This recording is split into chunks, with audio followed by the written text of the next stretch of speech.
Hey, good afternoon, everyone.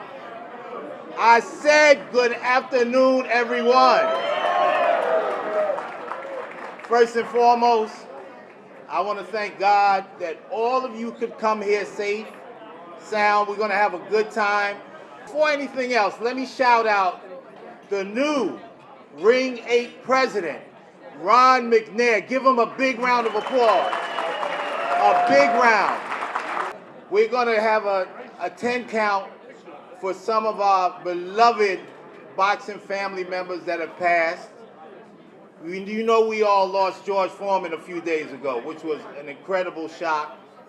And to follow that was Livingston Bramble.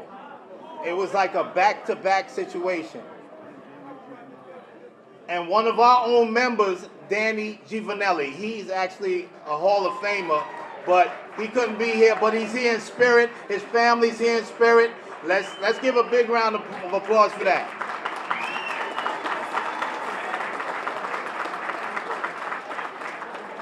Okay, we're going to give a ceremonial 10 count for our beloved family members that we've lost. Ron will be ringing the bell. Oh, hold on 1 minute. Tommy, come on up here. Tommy Gallagher, let's give him a big round of applause. Thank you. Just so you know, you broke the record for the greatest Ring 8 crowd in the history.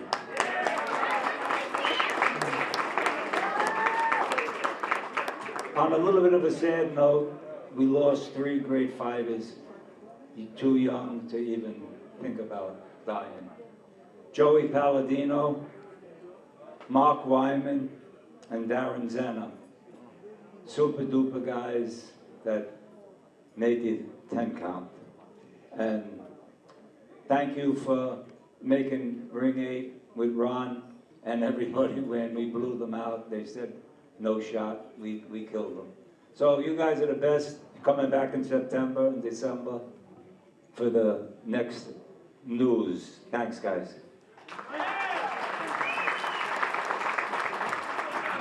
Okay, we just need a moment of silence for the 10 count, for the spirits that are with us now, and for the fighters that we lost.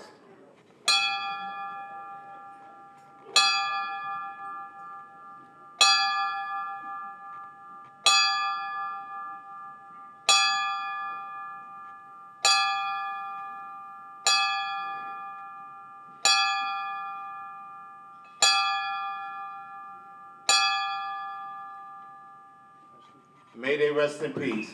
God bless you all. We're going to have a good time. We got a lot of champs in here. I want to thank all of you for being here, taking time from your busy schedules. I'm glad you all got here safely. Congratulations to all honorees, all the Hall of Famers. They know what it took to get here. We have today's ceremony showcasing our first Hall of Fame inductee. Ladies and gentlemen, please welcome to the microphone to induct Mitch Blood Green, the trainer and founder of Untouchables Boxing Gym, Jose Toledo.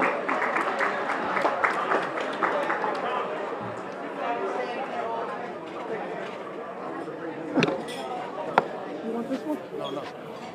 That's an open mic. You speak there. Heartfelt thanks to Ring 8 New York State Boxing Hall of Fame and President Ron McNair. I would like to take a moment to extend my deepest gratitude for all your unwavering support and your dedication to the sport of boxing. Your contribution to the boxing community through both preserving its rich history and supporting its future have been truly remarkable. A special thanks to you, President Ron McNair, for your leadership and vision. Your efforts to keep the boxing community united and honor its legends go unnoticed. I am truly honored and humbled by your work and continue to commit to the sport. I look forward to being a part of the great things you're accomplishing with deepest appreciation. No, I'm going to Mitch now. Mitch Blood Green was a standout figure in the world of boxing, known for his fierce fighting style and his larger-than-life personality. Born in 1956 in the Bronx, New York, Green rose to prominence in the 1980s as a heavyweight contender. He's perhaps most famous for his rivalry with legendary Mike Tyson, facing him twice in the ring. including a highly memorable unsuccessful attempt at the title in 1986. Though Green never captured the title, he earned the respect for his toughness and ability to stand toe-to-toe with some of the best in the sport. His nickname, Blood, reflects his tenacity and brutal nature as of his fights. Despite never becoming a world champion, Mitch Green remains a significant part in boxing history and a figure remembered for his grit, perseverance, and undeniable presence in the ring. Ladies and gentlemen, Mitch Blood Green. I'm going to bring the mic to Mitch. Mitch, I'd like to present you with your Ring Hall of Fame belt. Congratulations.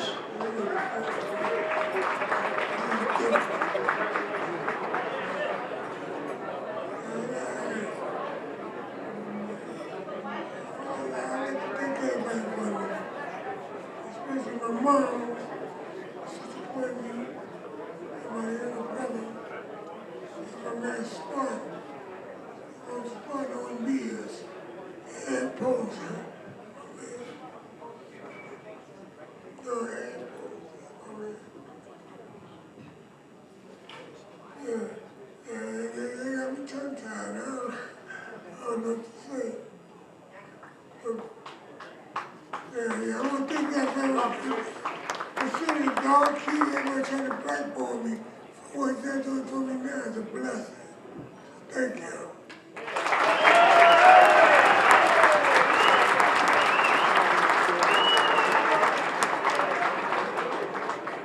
Thank you, Mitch Blood Green. All right. Thank you, everyone, for coming. The next person to be inducted is a fighter from the 1940s named Tony Janiro. He's originally from Youngstown, Ohio. As a kid, he started sending letters to Stillman's gym. And one of those letters was found by a trainer by the name of Ray Arcel. And Ray Arcel started writing back to him.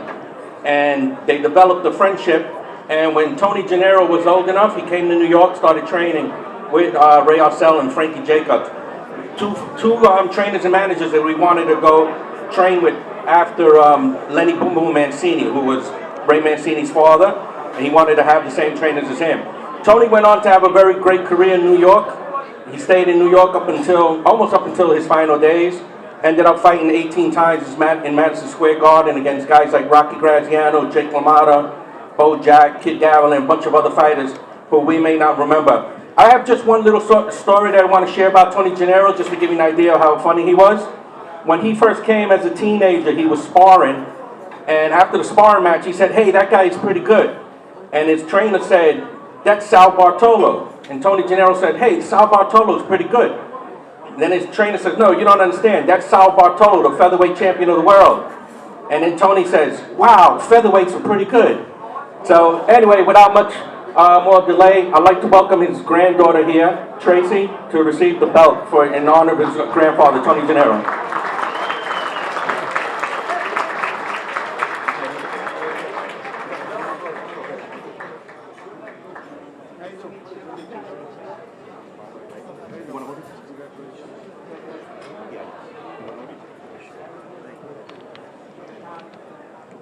Hello, my name is Tracy Janiro, Tony Janiro's granddaughter. It is a great honor for our family to see him recognized. I know how much this would have meant to him. I would like to thank Ron McNair and everyone at Ring 8, as well as the Hall of Fame, for helping keep my grandfather's legacy alive. We would also like to thank Jose Corpus and Tough Tony Palone's family and their team for taking part in making this happen. Lastly, we would like to thank Coach Dave McDonough for introducing us all. Thank you. Please hold the microphone at this time to speak of legendary boxers Jack Singer and Lou Burston, matchmaker and legendary boxing writer and historian Don Majeski.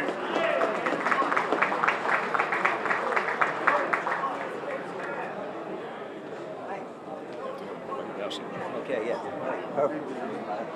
Thank you very much. At the risk of being presumptuous, I just want to say to all the inductees on behalf of the people in the boxing industry, of which I am one minor one, that today we don't honor you, but you honor us by your achievements, accomplishments, and the inspiration you've been to everybody in this industry. And thank you very much for all you've done. And also, in addition to the losses of Foreman and Bramble and many others mentioned, we have lost Colin Hart, a great Hall of Fame sports writer who passed away 2 days ago in England, and he was one of the finest that ever lived, so part of our community also. Quickly, and I know Ron's got me on the time constraint, Jack Singer. Buffalo was the major minor league boxing city in America for over 50 years. Everybody who was in boxing went through Buffalo on their way to Madison Square Garden. Maxie Rosenblum, Harry Greb, Jimmy Slattery, you name it. And the cornerstone of Buffalo boxing was Jack Singer. He was a manager of Tommy Paul, who became world champion. He was a matchmaker, a promoter. He did anything and everything there. And I will tell you, Buffalo boxing basically doesn't exist today because Jack Singer, who passed away in 1947, was irreplaceable. There'll never be another like him, and he's more than deserving of this. And I'm very happy on behalf of, again, being in an industry that shared itself with a Jack Singer, to have him inducted in the Hall of Fame. Lou Burston was the godfather of us all. He was a born and died New Yorker from the very get-go, but he was truly a citizen of the world.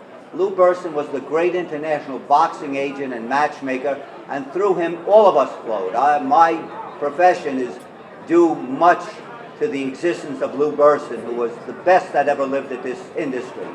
He represented Al Brown and Marcel Thiel and hundreds of other fighters, Pedro Montinez, but he was most noted for bringing Marcel Cerdan over to America to win the world middleweight title, and would have been a great legacy had he lived from the plane crash. But Lou Burston was a 100% boxing man, among the best that ever lived, and the cornerstones of our industry were built by men like Lou Burston and Jack Singer. You'll never have a repeat of those, and I thank you on the behalf of all the matchmakers in the world for acknowledging their existence and honoring them here today. Thank you. Adolfo Veret was a Puerto Rican boxer who made his mark in the world of professional boxing during the 1970s and 80s. Known for his technical skills, his resilience, and determination, Veret fought with a level of dedication that earned him admiration and fans and fellow fighters alike. He was a talented welterweight who competed at the highest level, facing some of the sport's toughest opponents. Although he never captured a world title, Veret's career, highlighted by his fierce spirit and notable victories against strong contenders. His legacy in Puerto Rican boxing, a country rich in boxing history, stands as a testament to his hard work and commitment in the sport. Veret inspired many with his ability to endure and prove and consistently challenge himself in the ring. His contributions to boxing remain respected, especially for the trail he helped blaze for future generations of fighters. We are honored to say you're now inducted into the New York Boxing Hall of Fame.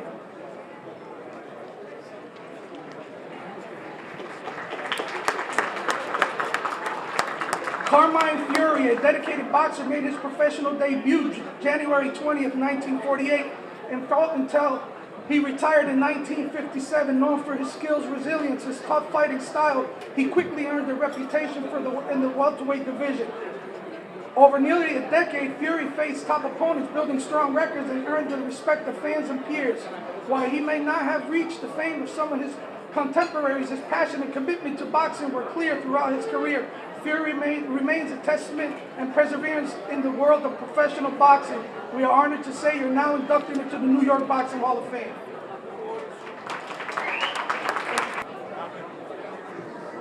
At this time, ladies and gentlemen, we welcome back to the microphone Jose Corpus.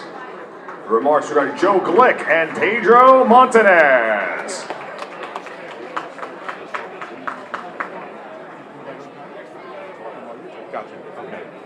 Okay, ladies and gentlemen, next one to get inducted is Joe Glick, fighter from the 1920s and 30s. Lightweight, fought just about everyone there is supposed to fight.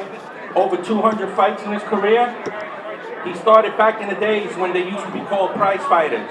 And the story is that one of his first fights, after the end of the fight, they gave him a box of bread. And Joe Glick said, "Gee, thanks, but I don't have nothing to eat this with." And the promoter said, "Come back tomorrow for the cheese."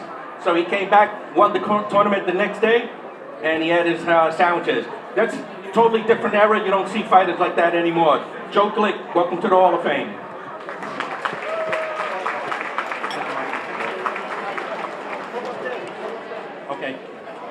Okay, next up, 98 years ago, boxing became legal in Puerto Rico. And one of the first stars was a man by the name of Pedro Montinez. Pedro Montinez used to live in Harlem. He later moved on to Queens. I actually met him one time. I was about 6 years old. He used to come to my grandmother's house when we used to live on Columbia Street.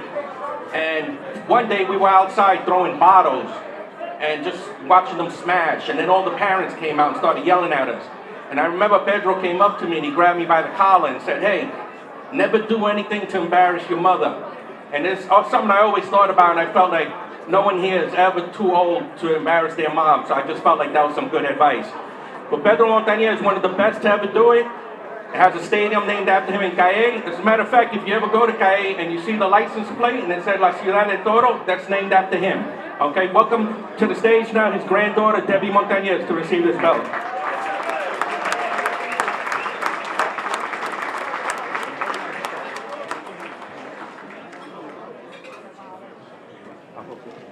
Wow, thank you. That's beautiful. Thank you, Jose, and thank you, Rob McNair. Good afternoon, everyone. First and foremost, I want to say a huge congratulations to all the inductees. What an incredible accomplishment. I also want to take a moment to express my heartfelt gratitude to the New York Hall of Fame and to each and every one of you here today.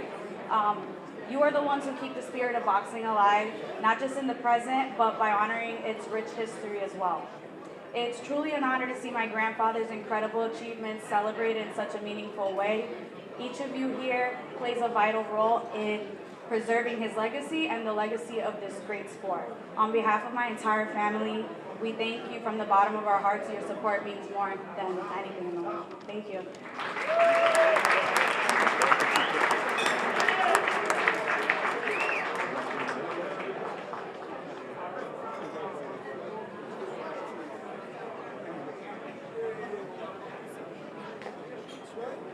Thank you, Matt. Welcome, everybody.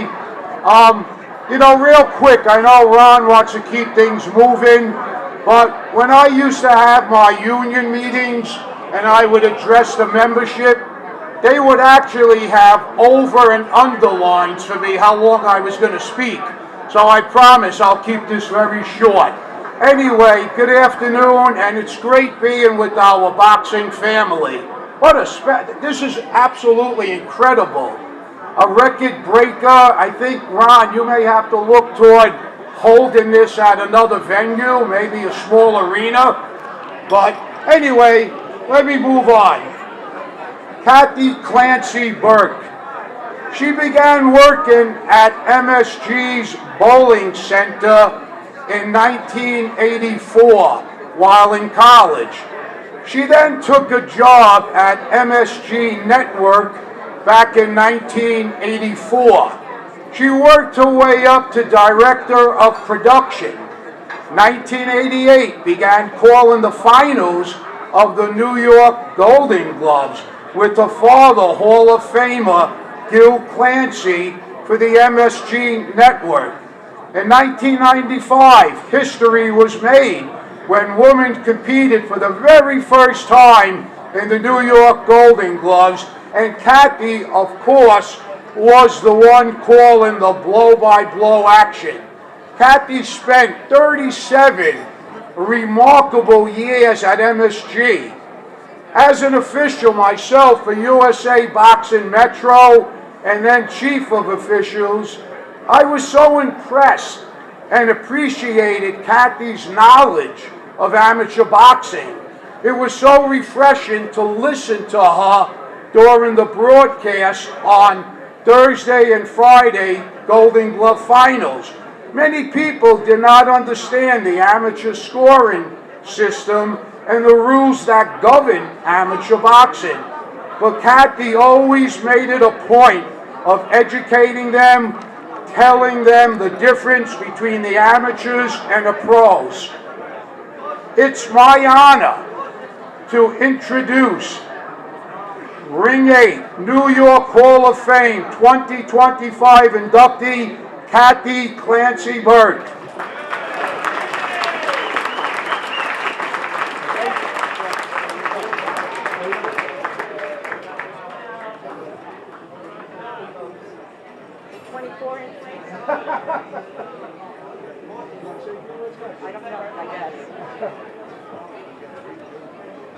No, I'll cut it short. I'll cut it short. Thank you to Ring 8. Thank you to Ron McNair. Getting that phone call that you're going into the Hall of Fame is kind of a shock, and your life flashes before your eyes. And I felt like I remembered every moment of boxing dating back to as a toddler, training camps with my parents and all the other boxers and sitting with the sparring partners because we were all one big family. Arriving here today, I was so nervous. I don't know why, because I feel like I'm back home and I recognize all the faces from 20 years ago. I had some of my colleagues show up from MSG. They've gone on to bigger and better things. I have Pete Silverman sitting, because I have so much pull, in the very back of the room at table number 25 with everyone else that I know. Pete was one of the first people to put me on the air. He had me sit down with Hall of Fame hockey announcer Mike Emmerich to teach him a little bit about boxing because he was going to be filling in. And Mike and Pete came up with the idea that since I know all this stuff, why don't I just go on the air? And I did it reluctantly because I didn't want to stand out and I didn't want to be called the female boxing announcer. I didn't want to be the boxing chick and I didn't want to be flashy in any way. So I would have preferred to be off camera and just sitting down and calling the fights with my father and the others. I also have to thank Mike McCarthy.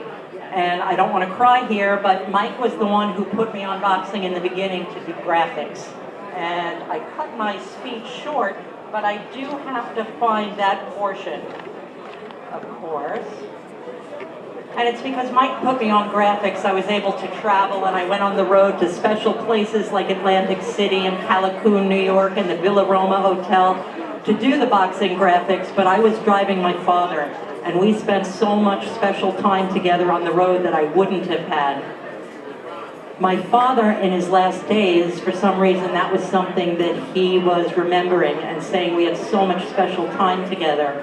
Remember the time we were driving back and there was a terrible accident we mixed and a car ended up in a tree. And I said, I remember that, Dad. Remember the time that you tried to throw all the change in the toll booth basket and you missed with every coin? And I said, Dad, that was my left hand and I'm not a southpaw. And he said, thank God I'd have to drown you at birth. So that was my father. I think the reason I wasn't intimidated with this crowd is because I was raised by a cornerman and a cutman, and I was also the fifth of 6 children. When you have a cutman as a father, you're not babied a lot. And I can remember playing stoop ball in front of the house, and I cut my face open. It was a bad eyebrow. Ran in the house, Dad, I'm bleeding. And he grabbed a hold of me so tight and was saying, you have to put pressure. And he was pressing with this metal thing, and I'm sure I'm the only little girl on Mars Avenue West that was treated with egg swell. And I have to say that this was a flashback through all the years in boxing, and I think that a lot of credit has to go to the people in the amateur boxing. All the time they put in. Pat Russo is getting an award today, and boy does he deserve it. You get the amateur boxing going, and it's not just to raise world champions. You're saving the lives of a lot of people that have no family, they're from bad neighborhoods. They go into their matches and nobody even shows up for them. But the people who show up for them are the Pat Russos in the world and the other volunteer police officers, and God knows how many people that he saved, as well as all the other trainers and the people that show up, including the judges, the referees, who else? There's just so many. The people that set up the tables for each of the matches. And thank you to all of you. You deserve it more than I do.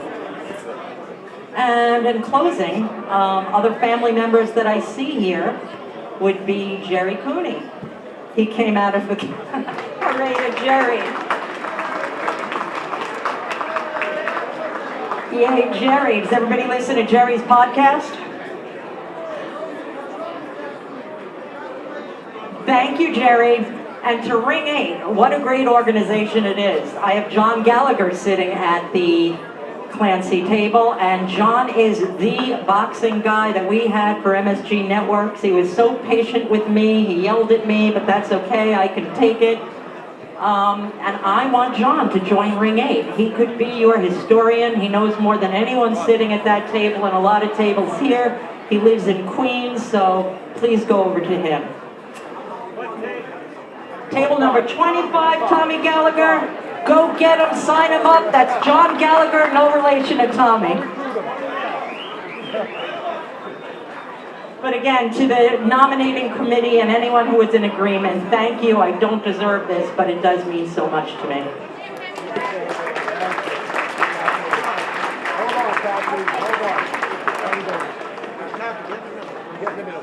Schwartz was also known as Corporal Izzy Schwartz, an American flyweight boxer born in 1900 in New York, Lower East Side.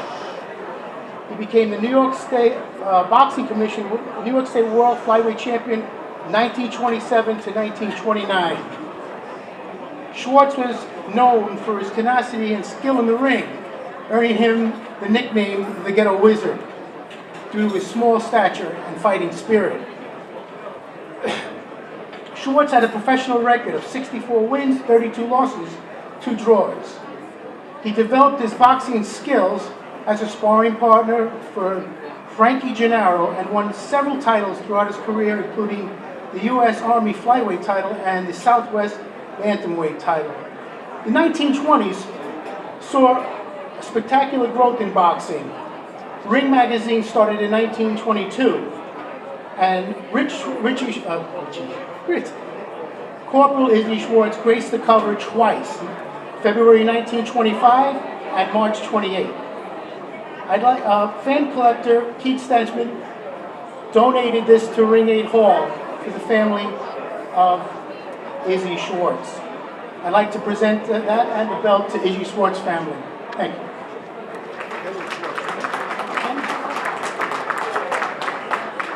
Kenny Schwartz, please come forward.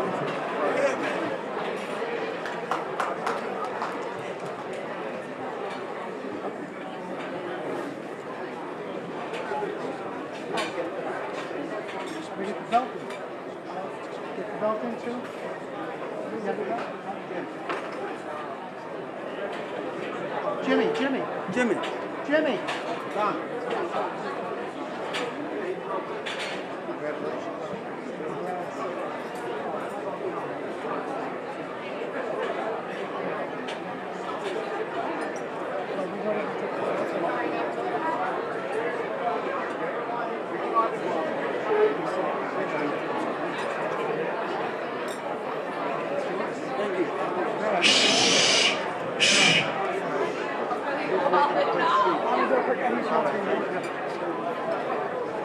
Hello, my name is Cheryl Steinloff.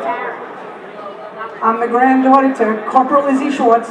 This is Kenny Schwartz, also grandson.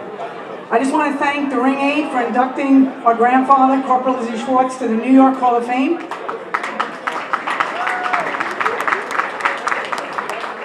He was the president of Ring 8 many years ago, and I'm very honored to keep his legacy going. I just want to thank everybody, really appreciate it. And also I'd like to thank Ron. Just to let you know, my family, well, me, my husband, and my daughter, we came up from Florida. So, you guys, it's freezing up here.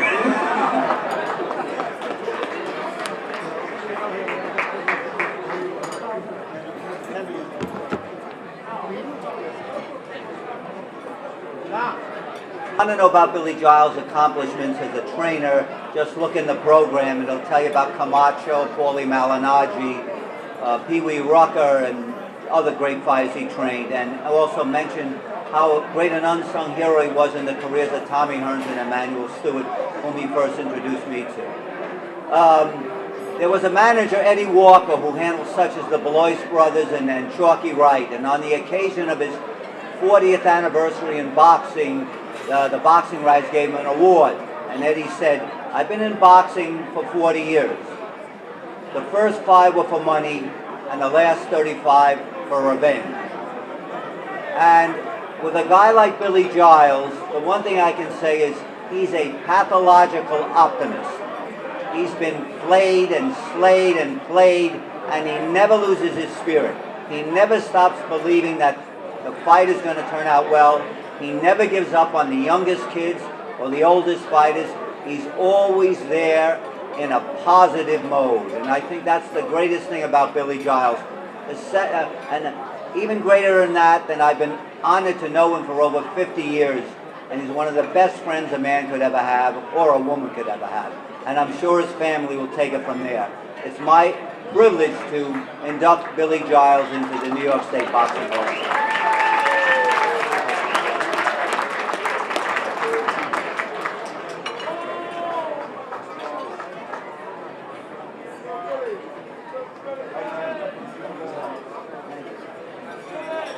Good afternoon. I'm glad to be here, and I'm appreciative for the guys who voted me in. I'm from New York, and I'm glad to be recognized here in my own state for the things I did. I've dealt with great kids, like this young fella here. He helped me, and I wouldn't be here if it wasn't for guys like him and my younger people, my wife, my kids. They're the ones who made me. And thank you very much, and I hope y'all have a good day. President of Ring 8, Ron McNair. Give him a big round of applause. All right. Sadam Ali, my baby, my nephew. I met him when he was 11 years old. And we climbed the ladder to the top of the world. I asked him 3 things. I said, Sadam, I want you to be a Golden Glove champ. He did that. I said, Sadam, I want you to go to the Olympics. He did that. I should have said, Sadam, give me that gold medal. That's what I should have said. I left that part out. He said, I'm there, I'm good. And lastly, I said, Sadam, I want you to be a world champion. And he did it under the most adverse of circumstances. I didn't want to fight. He said he did. And he went out there and basically he showed his ass and beat Miguel Cotto to be the junior middleweight champ of the world. That's my baby. He's really my baby. His father and his mother made him, but they made him for me. Come on up, Sadam. The new 2025 Hall of Fame inductee, my baby, Sadam Ali.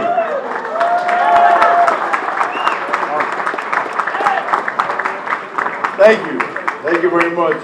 First and foremost, I got to thank God, Allahu Akbar, for bringing everybody together and keeping me happy. It's the most important thing. I want to thank the New York State Hall of Fame and also Ring 8 for honoring me.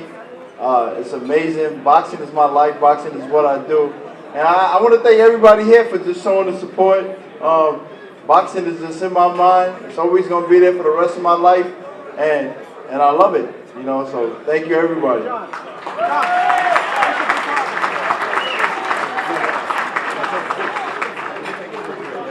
Okay.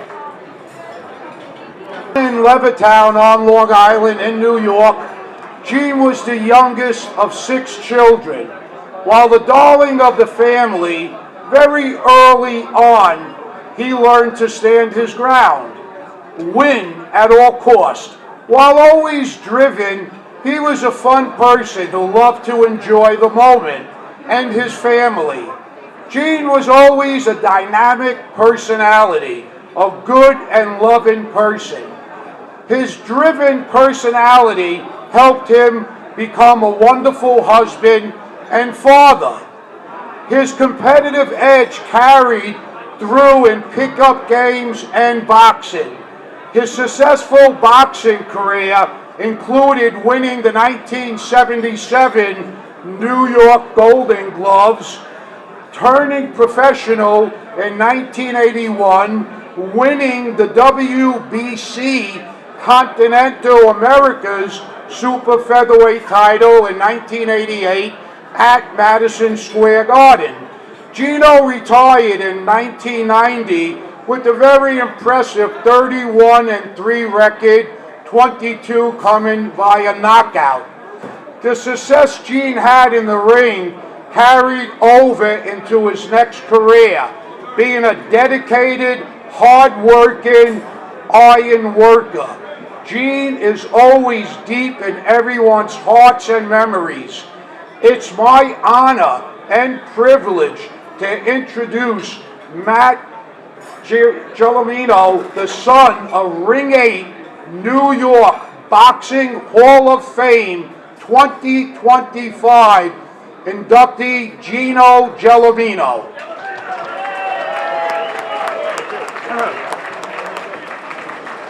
Thank you. On behalf of my father, I would like to thank Ring 8 and Ron McNair for putting together this incredible event. I'd like to thank the audience for coming out to honor these esteemed inductees. It is a tremendous honor and privilege to be up here accepting my father's induction to the New York State Boxing Hall of Fame. Growing up in Levittown, there were two things that defined my father: his diminutive size and his name, Gene. He was bullied because of this, and it gave him a chip on his shoulder he would carry with him throughout his life. One day at age 10, his brother Michael pulled him out of a baseball game to lace up the gloves against a local youth. My father would continue to lace up the gloves for another 20 years, winning the New York State Golden Gloves tournament at age 16 and compiling a professional record of 33 wins, 3 losses, 22 by knockout. If my father were here tonight, I'm sure he would like to thank his trainer Bill Healy for getting him started in the early days of YAM. He would like to thank his trainers Howard Davis and Hector Roca for furthering his career and making him into the world-class fighter he became. He would like to thank his family for their unwavering support. And he would like to thank his wife Jacqueline, the love of his life and the rock by his side for over 30 years. Sorry, this is it. As the son of a Hall of Fame boxer, I would like to thank everyone again for coming out and sharing in this special occasion.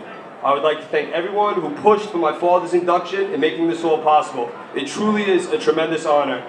Finally, I would like to thank my father, Russo, Gino Gelormino, for inspiring me to be the hardworking, family-driven man I am today. Dad, we are all so proud of you. Thank you.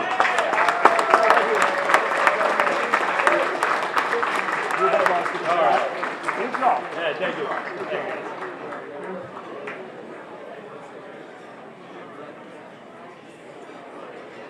Good? Yeah, thank you.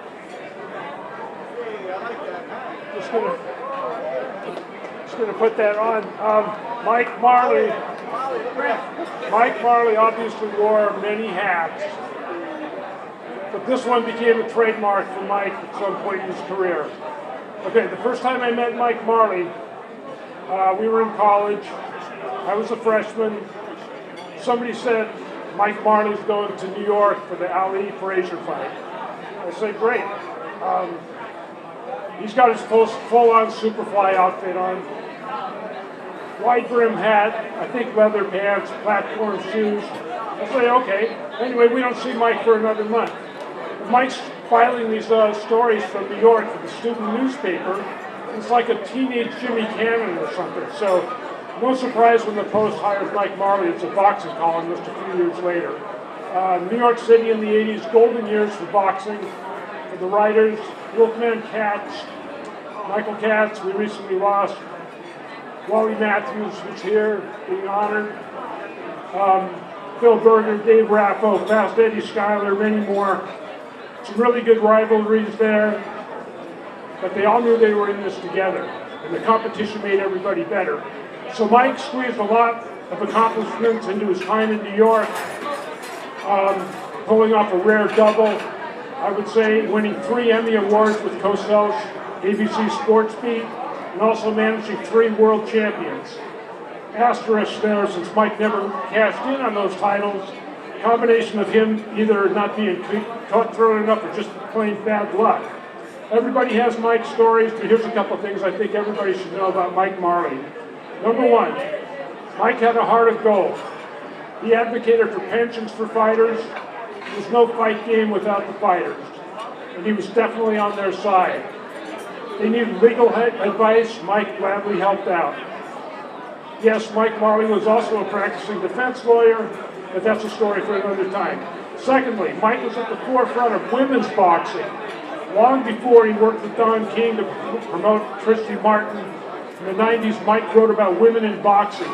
In the 70s, sparred with the likes of Karen Bennett, LeVar Moody in Johnny Taco's gym in Vegas back in the day when there wasn't much support for women's boxing and it was nearly impossible to find sparring partners. So to wrap it up, Mike met Ali when he was about 12 years old. From that day on, boxing became his life. Mike lost his father when he was young. Fight people became his role models and father figures, for better or worse.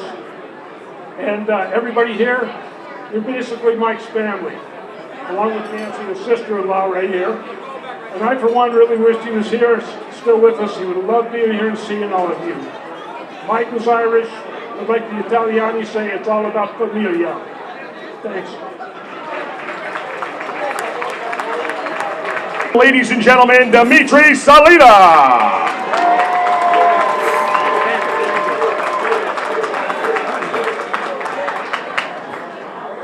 It's a great honor to be here today, great honor and a very meaningful moment to make a speech on behalf of Jimmy O and Starrett City Boxing Club. I want to congratulate all the wonderful fighters and the trainers and the people that I looked up to growing up on the table here, so congratulations to all of you.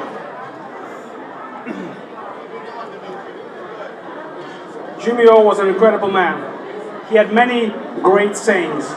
One of them was, we put here on this earth to make the next generation and educate them. And today, looking around the room and seeing many of his sons and daughters, in addition to Kwame, CJ,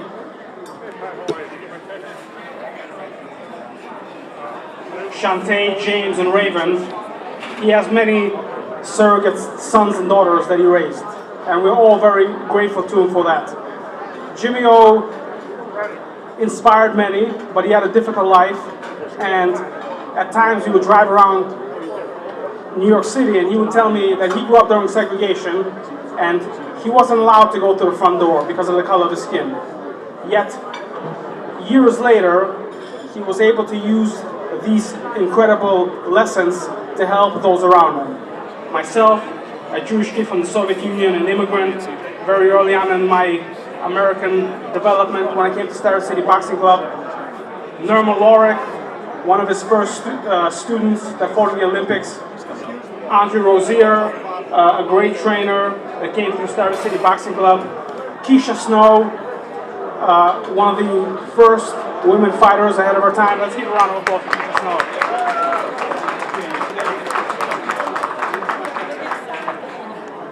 He also had vision for the development of women in the sport of boxing.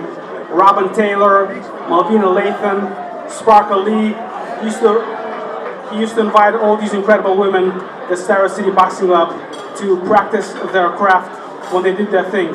Felipe Gomez, former multi-time New York City Golden Glove champion, became a stout and incredible police officer. Monty Barrett, the great heavyweight here from Starrett City Boxing Club.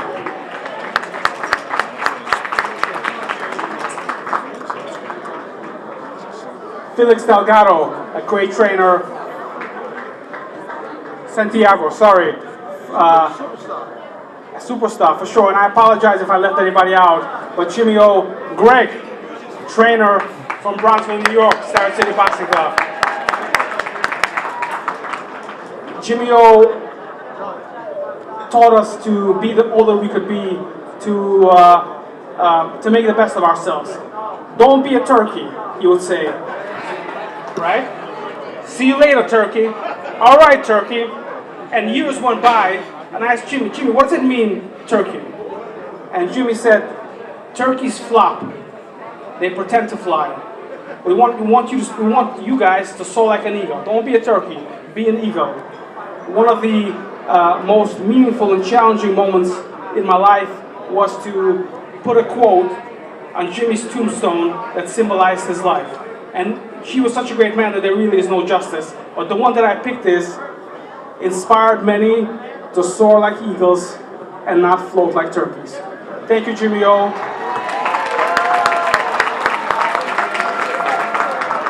We love you. You're forever in my heart. I'm forever grateful for what you did for me. I also want to give a shout out to Lou DeBella, a long time my boxing promoter. Joe DeGuardia, longtime boxing promoter, and all the boxing people here that grew up with me. Thank you guys. Good evening. My name is Kwani O'Farrell. I'm the grandson of the legendary Jimmy O'Farrell. Jimmy O'Farrell touched many, many souls and hearts. He was the foundation and the bedrock for amateur boxing.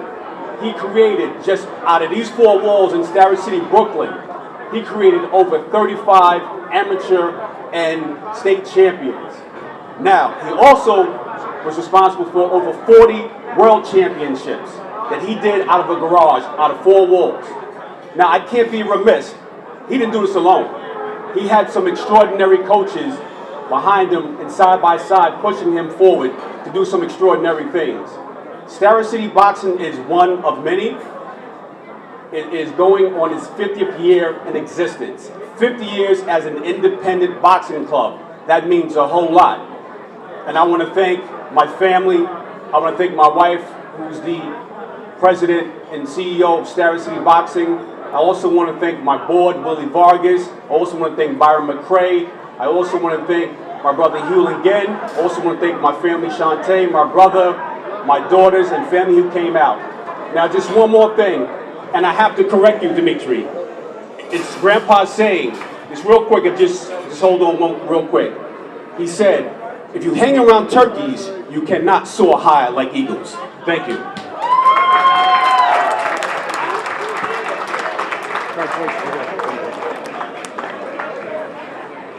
Good evening, ladies and gentlemen. Let's put it like this. My name is Cleavon, Coach C.J. Evans, and I'm the youngest and the baby son of Jimmy O'Farrell. You understand? My nephew just talked right here. Glorious words. Please give him applause for that. I appreciate him and his wife for keeping Starrett City open. But something that my father also told me is that two people can't always go down the same road together, but you can still end up in the same place doing the same thing. I am no longer in Starrett City Boxing, and as you can see, my nephew does have the doors open and his wife does have the doors open, and I want to say thank you for keeping those doors open and doing what he's doing. I appreciate him for that. But I also want to say that I'm continuing his legacy going, and I want to just say that instead of me telling you his history, it's easier to do like this. Greg is a coach that's still in Starrett City right now. He's been there since damn near the beginning. Okay? You're talking about Heavy that's standing right next to him. Please look at these guys because I want you to understand the reason behind my father. Heavy, and his name is Heavy because my father nicknamed him because he's a fat little son of a gun. But anyway, Heavy was the last person that my father trained. The last kid, the last one that my father trained, and now he's a trainer in Starrett City, and he's still a fighter right now. I just worked this fight on Friday. I'm always going to support him. But I just want to make it known that his sister, his baby sister's here, and I want y'all to acknowledge her because that's my heart right there. Because she has everything that has come from my father and grew up with him that I didn't get to witness or see. So I want to say thank you to her. I want to say thank you to Raven, his granddaughters, my daughter, and his grandkids, and of course Kwani and his wife and their family. I want to say thank you to them. But I also want to acknowledge that my father created a lot of champions in here. Monty Barrett's one of them. Demetrius Salih is another one. Cops and Kids wouldn't be Cops and Kids if it wasn't for my father from the 1980s. So that tells you his legacy that goes on. And just to prove what his legacy has done and the fact that I'm continuing his legacy, my fighter right there, Calderon, please stand up. Calderon, stand up. Stand up. You see that young man right there? He's 19 years old. That's my champion. He's ranked 6th in the country at 176, and he's a 5-time champion right now. That's what it is to continue my father's legacy going. My father didn't talk about it, he did it. So I'm going to continue doing it as long as there's blood in my veins. You're going to see more champions come out of Jimmy O'Farrell's legacy. Thank you. Being elected to the New York State Boxing Hall of Fame is a well-deserved honor for a tremendous boxing career. So on behalf of my father, Danny Giovanelli, the Williamsburg Windmill, and the whole Giovanelli family, in recognition of a terrific boxing career and induction into the New York State Hall of Fame, I accept this award, and we are truly honored. It will go down in the Giovanelli Hall of Fame and be treasured for years to come. I want to thank President Ron McNair and Ring 8 and the Hall of Fame committee who recognized my father's accomplishments. My dad was a long-time Ring 8 member and board member. I came to many, many, many meetings and events with him. So it's nice to see this come full circle and put a big bow on his boxing career.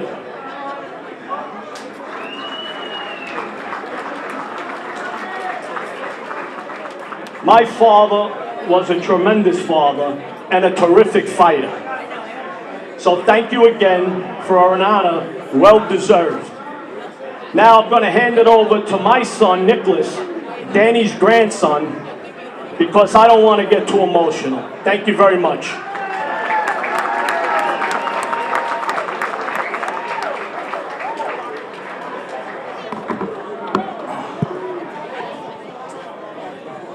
First, I would like to say it's an honor and a pleasure to stay the stage with all of you great champions. I come from a boxing family. My grandfather was Danny Giovanelli. He was a former welterweight contender in the 1950s. He was trained by legendary trainers Whitey Bimstein and Freddie Brown, and he fought during the golden age of boxing, an era where there was only 8 divisions and 8 titles. Sadly, my grandfather passed away a month ago at the age of 92, but not before he was told of his induction into the New York State Boxing Hall of Fame. Thank you. When my dad shared the good news with him, he was truly surprised, excited, and grateful. He was so shocked, in fact, that he said, Me? They inducted me? He was truly humbled. If I had to describe my grandfather, I would say he was tough as nails and he had balls of steel. But he was also the most compassionate and sensitive person I know. Sometimes when his emotions got the best of him, my father would jokingly ask, Are you sure you were a fighter? And he was indeed a hell of a fighter. They don't make men like him anymore. My grandfather fought in all the top venues. St. Nicholas Arena, Eastern Parkway, Sunnyside Gardens, Bridgewood Grove, and of course, Madison Square Garden. He fought some of the top contenders of his era, Joe Maselli, Vince Martinez, Carmine Fury, who's being honored today, Jimmy Martinez, Miguel Diaz, and Joey Klein, just to name a few. He even went out to California to fight the Golden Boy, Art Aragon. Whenever you begin a boxing career, like all fighters in this room, you want to be the best, you want to be the champion, because everyone always remembers the champ. Although he was close, my grandfather never became a champion, yet he was always our champion. He was our idol, and we were his biggest fans. Today, he receives this honor from the New York State Hall of Fame, and we couldn't be more proud of him. Lastly, I'd like to give a special shout out to Bobby Cassidy and Throwback Media. Bobby just completed a short documentary on my grandfather called The Fighting Life. It's on YouTube now, and I encourage you all to go check it out. To my grandfather, Danny Giovanelli, this is an honor as much to us as it is to you. You left a mark on our hearts, so it'll never fade. I'll carry your memory with me always. And I know the pride I feel today was something I'll always cherish the rest of my life. Thank you for everything, Pop. We love you.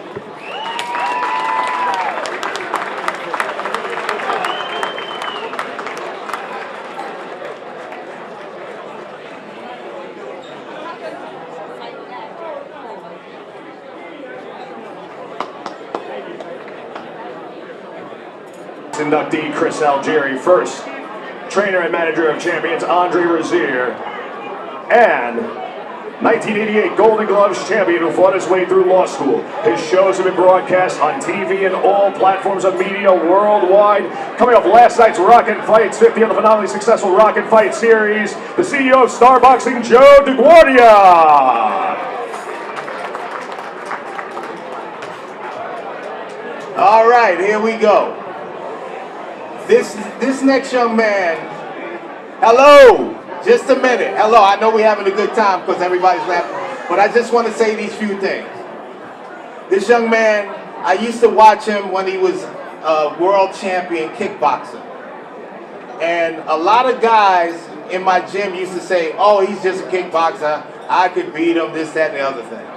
I said, I don't think so, because his work rate is phenomenal, and I learned that his dedication to the sport was exceptional. He started coming down to the gym, he was working out with the guys, he was superior in his efforts, and we started working together. He won 3 fights, 3-0, 1 by KO, and I can't say enough about him. His heart is big as the sun. He's a wonderful, wonderful commentator now. You see the ladies say he's a handsome guy. I don't know about that part, but I love him. He's my nephew. I want to say thank you for being a part of my life, Chris, and welcome to the 2025 Hall of Fame Ring 8 ceremony. Come on up. Joe. Thank you, Andre. Look, Andre spoke well about Chris. I want to tell you that, and look, this is about boxing. I'm going to ask that you have quiet and respect this man that's about to come up. All right, the way we should respect everybody who's getting inducted here. But I'll say this. I heard earlier about dedication, determination, and hard work. You see that in gyms all over the cities. That's Chris Algieri. Chris Algieri has been a success, and this is why everybody should really listen here, because this is about our sport. Our sport creates individuals like this. When we have individuals like this in the sport, this is something special. He has excelled in everything he's done. This is a man who has a bachelor's degree from Stony Brook. He has a master's degree, a doctorate degree. He's a professor right now. He's excelled and become top of the profession for Pro Box right now, where he's a commentator. And have some attention here. This man also, hello. Come on, guys, let's get real, huh? We gotta get... In addition to everything else Chris has accomplished, in that boxing ring, he's fought everybody. Andre Rozier talks about the hard work that he was and what he was, and he really was. And he also, in his heart, was a fighter. He came out with no amateur experience and wanted to fight everybody. Fought the best. From Manny Pacquiao down to Errol Spence to well, we're going to get to Provodnikov, but he's fought them all. Conor Ben, you name it, he wanted to fight the best. His left hook when he knocked out Tommy Coyle, left hook to the body. The 1950 fighters would say perfect left hook. But when we scheduled him to fight the killer, the animal from Russia, Ruslan Provodnikov, for the championship of the world, people thought we were crazy. People were calling Andre, people were calling me, how could you put Chris in that fight? But you know what? That fight showed the heart and determination of a man. That's what this sport is about. At the Barclays Center, Chris Algieri got twice dropped in the first round. Got up, his eye was closed, and for those of you that remember Carmen Basilio and the way his eye was closed, Chris's eye was worse. Fought the whole fight, and won the championship of the world that night at the Barclays Center, and that's Chris Algieri. He is a testament to our sport. This man, I told you, college degrees, master degrees, bachelor degrees. He's a professor right now, okay, and on top of that, still commentating in the game, one of the best commentators in the game. Excelled at everything. I want a great round of applause because he's a testament to our sport. It's a great sport, and this is an ambassador for our sport. Chris Algieri, former world champion, now inductee to the New York State Hall of Fame.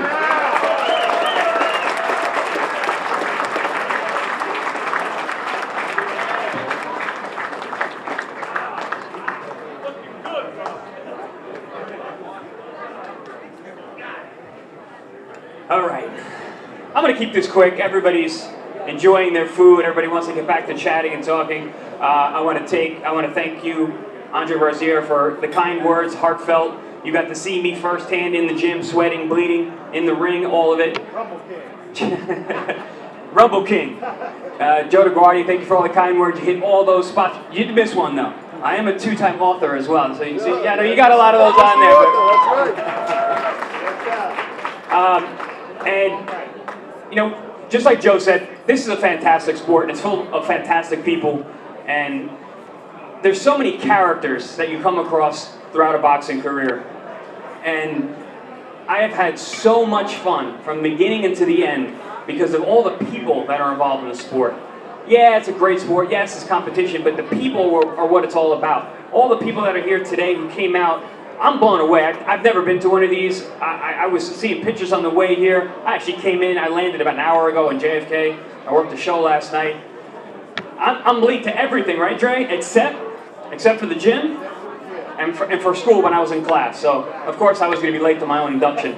But just in terms of the people, everyone up here, they really deserve so much respect and admiration for giving their all, because there is no halfway in boxing. It's all or it's nothing. I have given everything to this sport at every stage of my life, and I still am today. Joe mentioned me as a commentator. You can't believe how hard I work to try to be the best.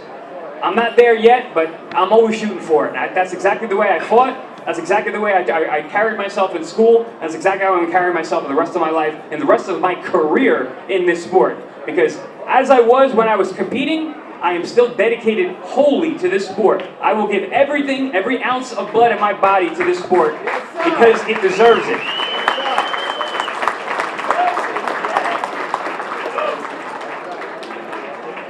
My mother just passed away last month, and she never liked me fighting.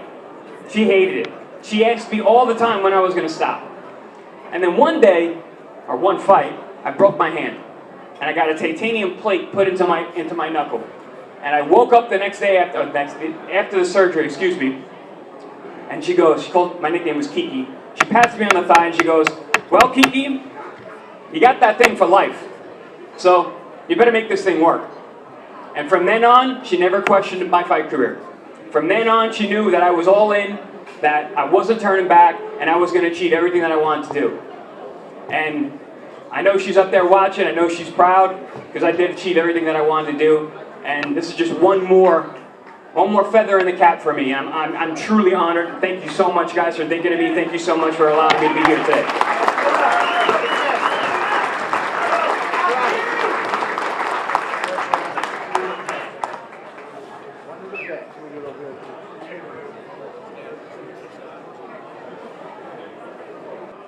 Julio Salas had few words. He just directed. He was a director.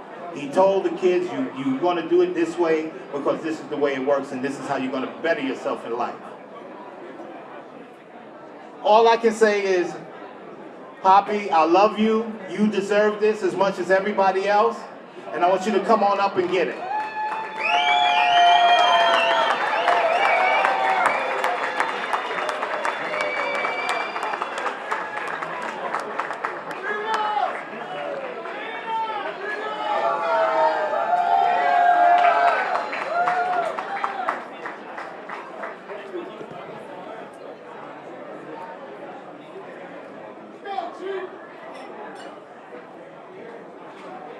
I can't hear too good without them.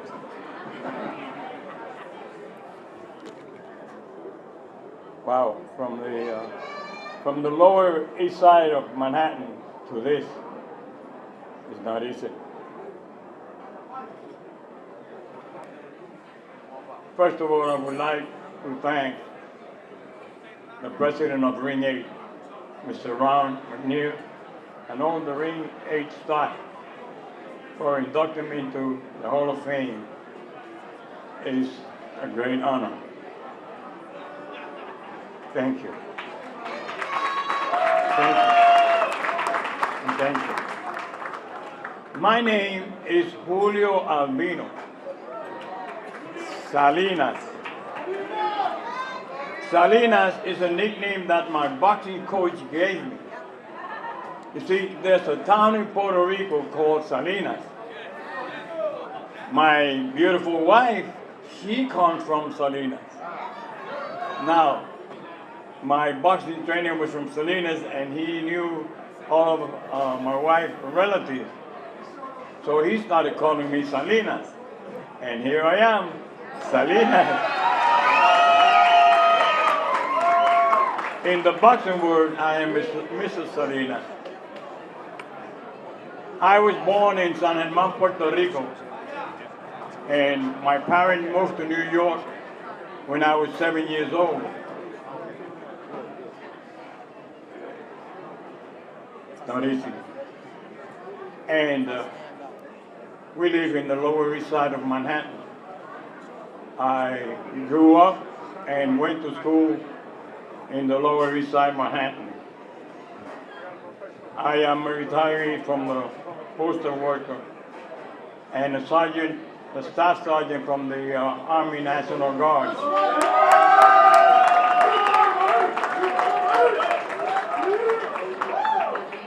Thank you. Now I reside in the Bronx with my beautiful wife, Evelyn, whom I share three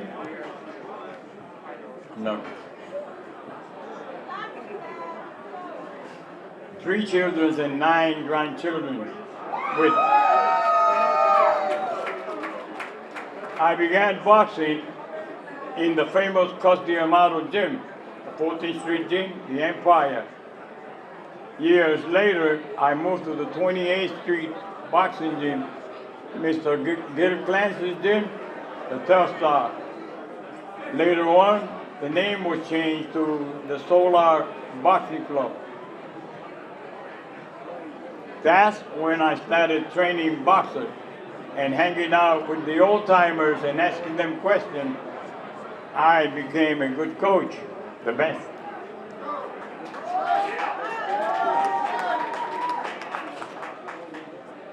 And with the help of Mr. Al Gavin and Bob Jackson, I landed into a job with the Daily News Golden Globe, where I worked for 23 years. Then I worked for the Police Athletic League for 14 years, working with kids, taking them out of the ghetto, training them, making some of them champions.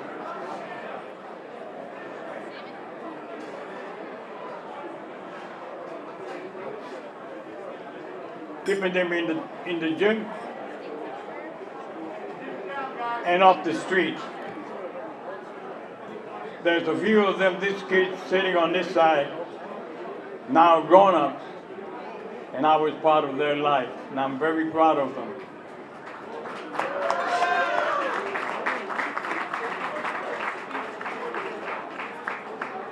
I was the Junior Olympic chairman for 4 years. And because of my friend, Mr. Bruce Silverglade, the owner of the Gleason gym, he used to be the president of the Amateur Boxing Federation. I was able to often travel with the national team and the regional team, and we traveled all over. I mean, all over. I was always there. And in 1988, I assisted Mr. Emmanuel Stewart a very well-respected name in boxing, Emmanuel Stewart. He trained the USA Olympic team at the Lake Placid Olympic Training Center. I was then sent to Nicaragua to provide boxing clinics to all the gymnasts in Nicaragua. Now I am working with the New York State Athletic Commission as an inspector. And here I am with all of you looking back at all I have accomplished. There is nothing else left to say but thank you.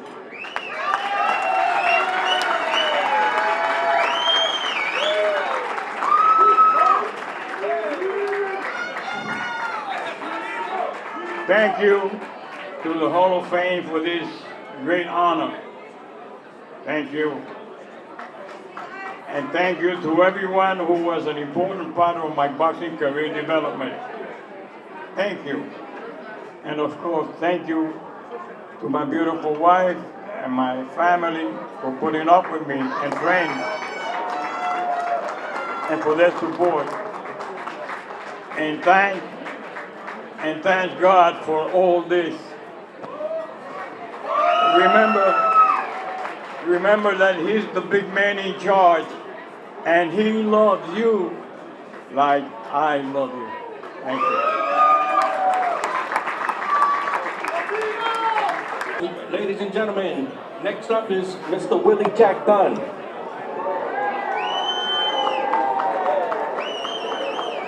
Now there's an old idiom, they say the man with the biggest head wears the biggest hat, but the man with the biggest brain wears the most hats, and Willie Dunn is somebody who wears the most hats. He's the guy that made sure the gyms were open, made sure the toilets weren't clogged, made sure there was toilet paper in the bathrooms. He's trained champions and he's trained regular people, and they all give him all the credit in the world for instilling in them discipline. So whether you know him from the Black Cowboy Federations or you know him from boxing, you'll know that it's always been a pleasure to be around him. And in the words of Don Elbaum, Willie Dunn is a teacher, not a trainer. Okay, also, boxing is very, very lucky to have had Willie Dunn come into boxing, and it's also almost unavoidable that he got into boxing with a grandfather back in Louisiana who used to tell him that the best way to have your coffee was dark like Jack Johnson and whoop like Jim Jeffries. Mr. Willie Dunn, welcome to the Hall of Fame. First of all, I would like to sincerely thank everyone on the committee for thinking of me for this wonderful recognition. It's certainly one of the most meaningful and personal honors I have ever received. And I am really proud to be here today. I wish each and every one of you all of the best. God bless you. And I would like to especially thank the Winter family for coming out and supporting me. I appreciate everyone. Thank you. God bless you. Our next inductee, I've known for some time. He's the creator of the Cops and Kids program. And let me tell you about this program. Every kid that walks into this program is never ever wrong and never ever bad.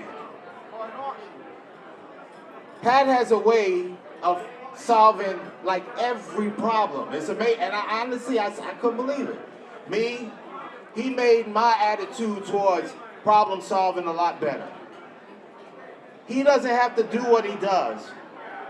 And sometimes I wonder why he does, because we have problems where he have to take care of the gym and he's always on it. And he'll say, well, goddamn, but it gets done. It always gets done. He's a former police officer, and I don't even know how he was that, because he's just such a kind heart. Everything can be solved, everything. We have a bunch of wonderful kids in the program. He has 3 satellites, one in Staten Island, one in Flatbush. Well, actually 2 in Staten Island. 2 in Staten Island, 1 in Flatbush, and he's opening up a surprise soon for you people. He don't have to do it. He has a lot of things going on. He's a fantastic businessman. He's everything. I want to have a big round of applause because he deserves it, because he handles everybody's kids in here. My brother in life, Pat Russo.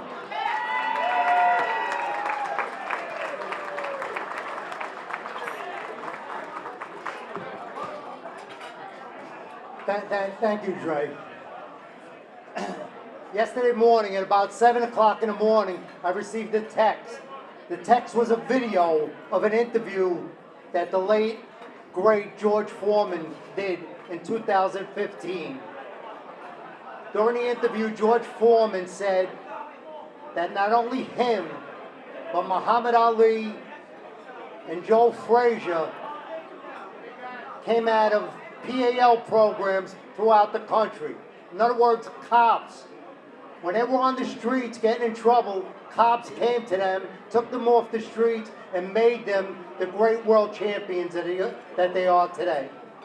Now I need everybody to just 1 minute, take a moment, and think of a world without Muhammad Ali, Joe Frazier, and George Foreman. Can you imagine a world, can you imagine our boxing world without the great Muhammad Ali, Joe Frazier, and George Foreman? Right. I'm going to name some names now because we're in New York.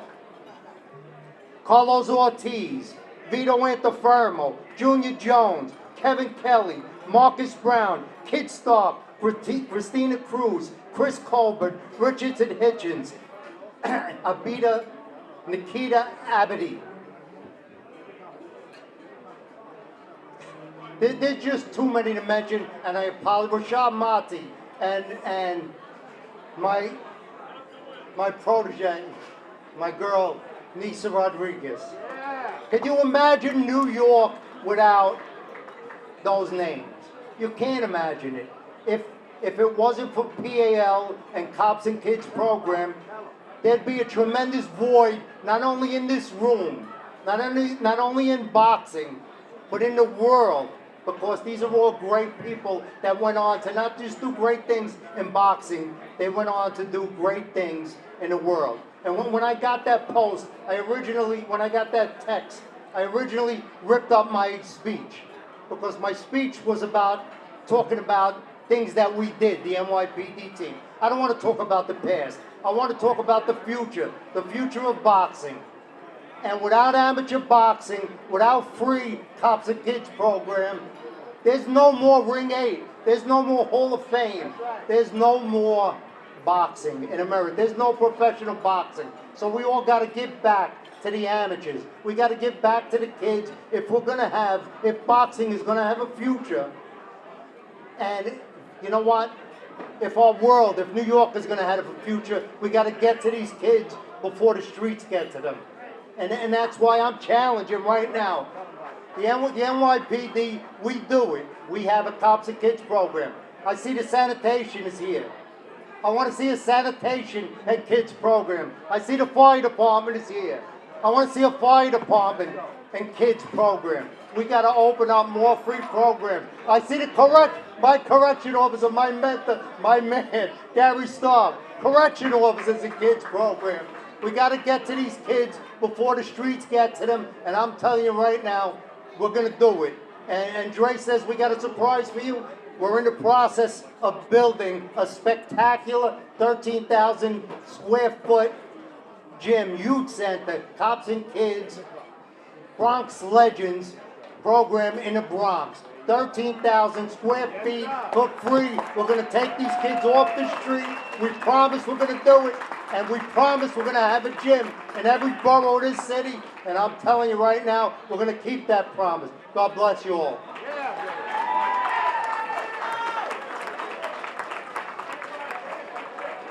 Now, this one I had to get up out the bed for. I had to get up out my bed. My leg was killing me. I said, I don't know if I could do it, but I thought twice about it. So I'm gonna bring up somebody who I think is one of the most fantastic female athletes on the planet. World champion in the International Hall of Fame. Give her a round of applause for that. She's in the International Hall of Fame.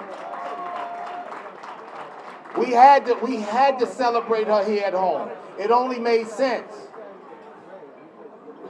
She's been everywhere on this planet teaching young ladies the sport of boxing.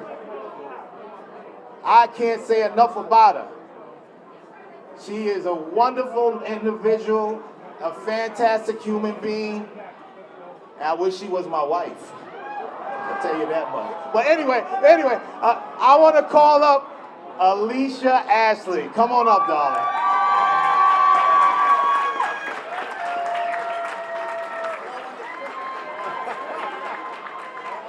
Isn't she gorgeous? Give her a big round of applause.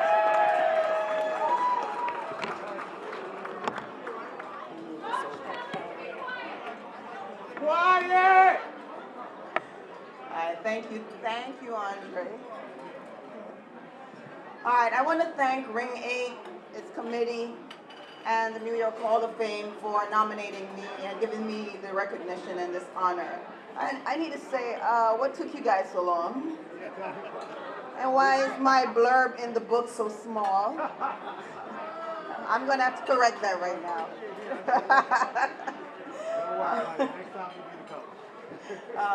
As Andre said, I've been inducted in 3 other halls of fame before this one.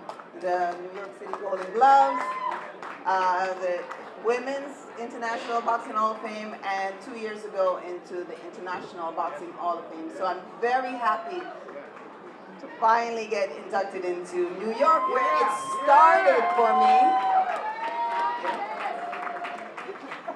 You know, as a fighter, I've dedicated 22 years into this sport.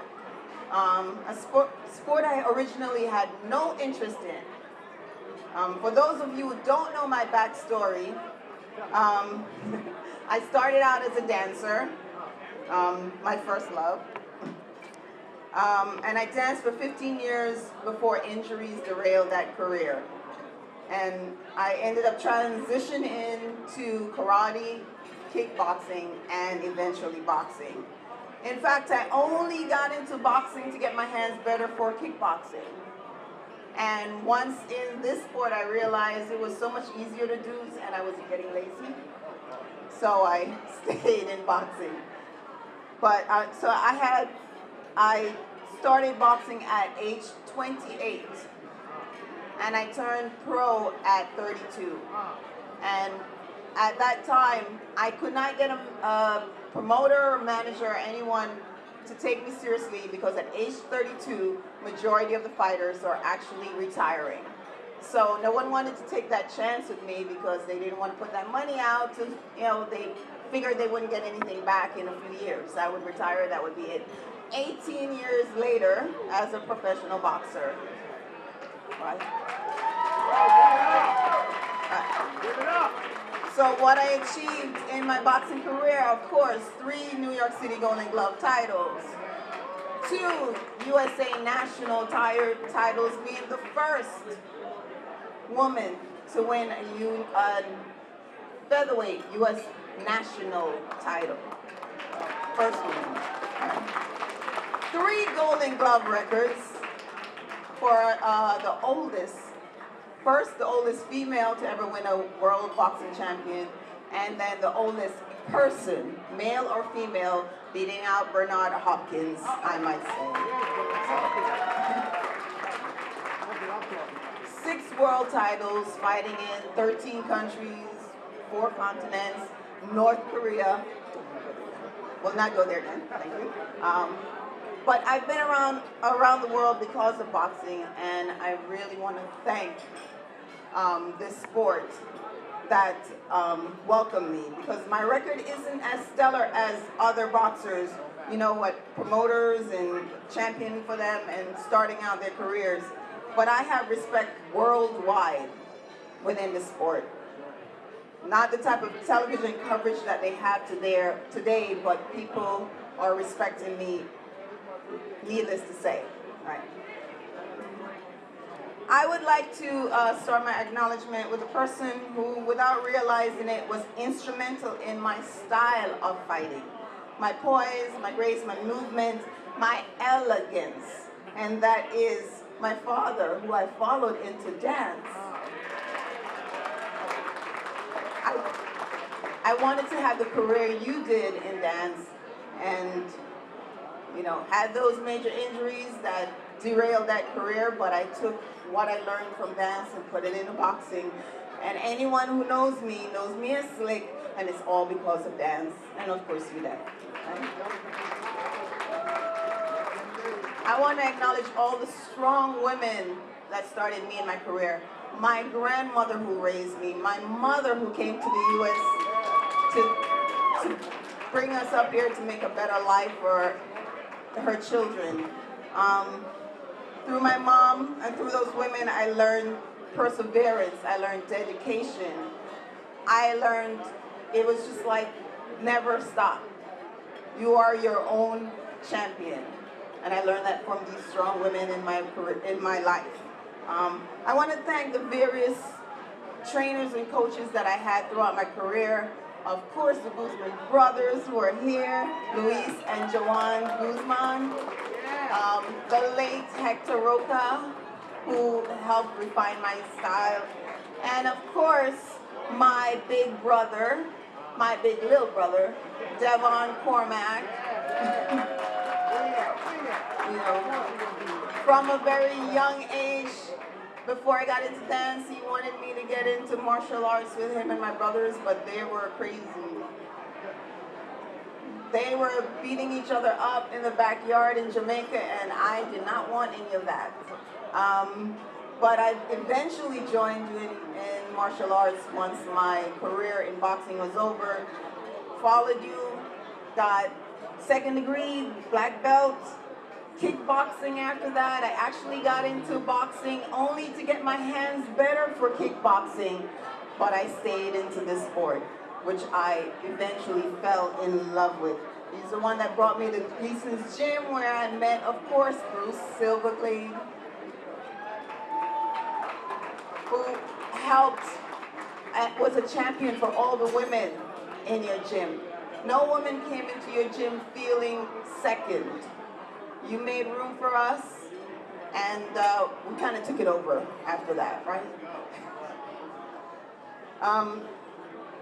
I'm thankful for the recognition here in New York because of inspiration that I've been to quite a few women around New York. I've sparred with you, amateur or pro, of the female boxers that I've trained or sparred with other. I think I sparred with practically every female in New York at one point or another. And if I haven't, it's not because of one of trying. I was always willing to help out to any woman who needed it, who wanted it, who still actually called me up asking for advice. Even though I no longer live here and my career ended 6 years ago, I'm willing to answer any questions that they ask or to help in any way. I mean, my legacy is my respect that the female fighters have for me. And even though New York is finally giving me my flowers, you know, this doesn't define me. The respect of the women is what does.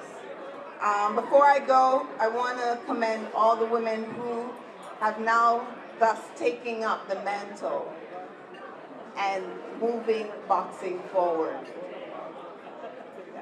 I'm happy for the opportunities that you girls are getting now. and all that you're doing for the sport, bringing the eyes to it, and just keep going. Just thank you so much for this, Ron. Thank you so much.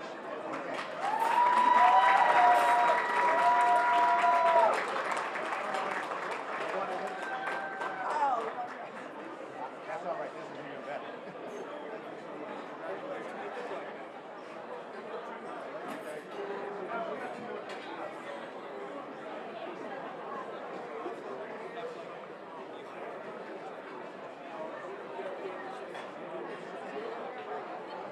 Alicia Matthews, also known as Wally Matthews, prominent American sports journalist, sportscaster based in New York, covering professional boxing since 1983, along with other sports like baseball, NFL, NHL, NBA, thoroughbred horse racing, and professional tennis. Matthews began his career at Newsday and has written for various notable outlets, including the New York Times, Washington Post, the New York Post, the Daily News, Sports Illustrated, Yahoo Sports, I'm Out of Breath, ESPN.com. Also served as a ringside reporter for NBC TV at the 1988 and 1992 Olympics. Some of the notable fights that Wally Matthews has reported on was the Hagler-Hearns fight, the Hagler-Sugar Ray Leonard fight, and the Larry Holmes-Michael Spinks fight 1 and 2. And of course, who could forget the Mike Tyson fights? In 2024, Matthews was inducted into the International Boxing Hall of Fame and currently runs a boxing program at the YMCA in Huntington, New York. And just a thing, I want to tell you about he has a monthly boxing film review at the Cinema Arts Cinema in Huntington, New York. The next one is April 14th with the movie called The Setup. Welcome, New York Ring 8 Hall of Famer, Wally Matthews. Not that one, this one. Thanks, Jimmy. All right, I know you've heard a lot of speeches today. I'm going to talk for about as long as the Tyson Spinks fight, all right? It is a great honor to be in any Hall of Fame, but to be in this one is especially important to me for two reasons. Number one, it's in New York. I'm a New Yorker. I grew up on New York boxing, and I want to add a couple of names to what you guys were saying, to what Pat said. Let's not forget guys like Hector Camacho. Let's not forget Emil Griffith. Let's not forget Mitch Green, who's down at the end of the dais. Let's not forget Iran Barkley, a great warrior who I wish was here tonight. Junior Jones, I think, is here somewhere. I mean, we have a great history in boxing, and that's where I grew up. And I don't care where the fights are. I don't care if they're in Las Vegas or Saudi Arabia or Macau. New York City is still the center of boxing to me. So that's number one. Number two is because of where the honor comes from. And I know we've been clapping for Ron all night, but I mean really, Ron and his staff, this is the only organization, and correct me if I'm wrong, this is the only organization that exists solely to help boxers, not to take from them, right? Don't get me started on the ranking organizations or the state commissions. They take from boxers. Ring 8 gives to boxers. You know, if you get honored by one of the ranking organizations, as far as I'm concerned, you've done something wrong. If you get honored by Ring 8, maybe you did something right. And it's gratifying to feel that Ring 8 thought I did something right. Thank you very much, guys.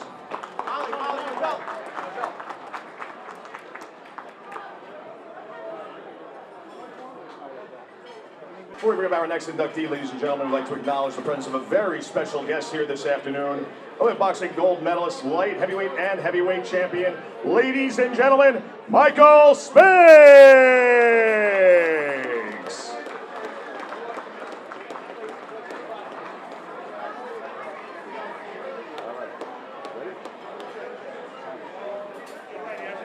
Ladies and gentlemen, much like the man to my left over here, Pat Russo, who will be the inductor, following me on the mic here.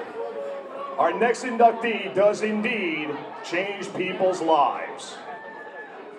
Four-time Golden Gloves champion, New York State female heavyweight champion, IBO female heavyweight champion, Our next inductee to be inducted by Pat Russo is Sonia the Scholar Lammonicus.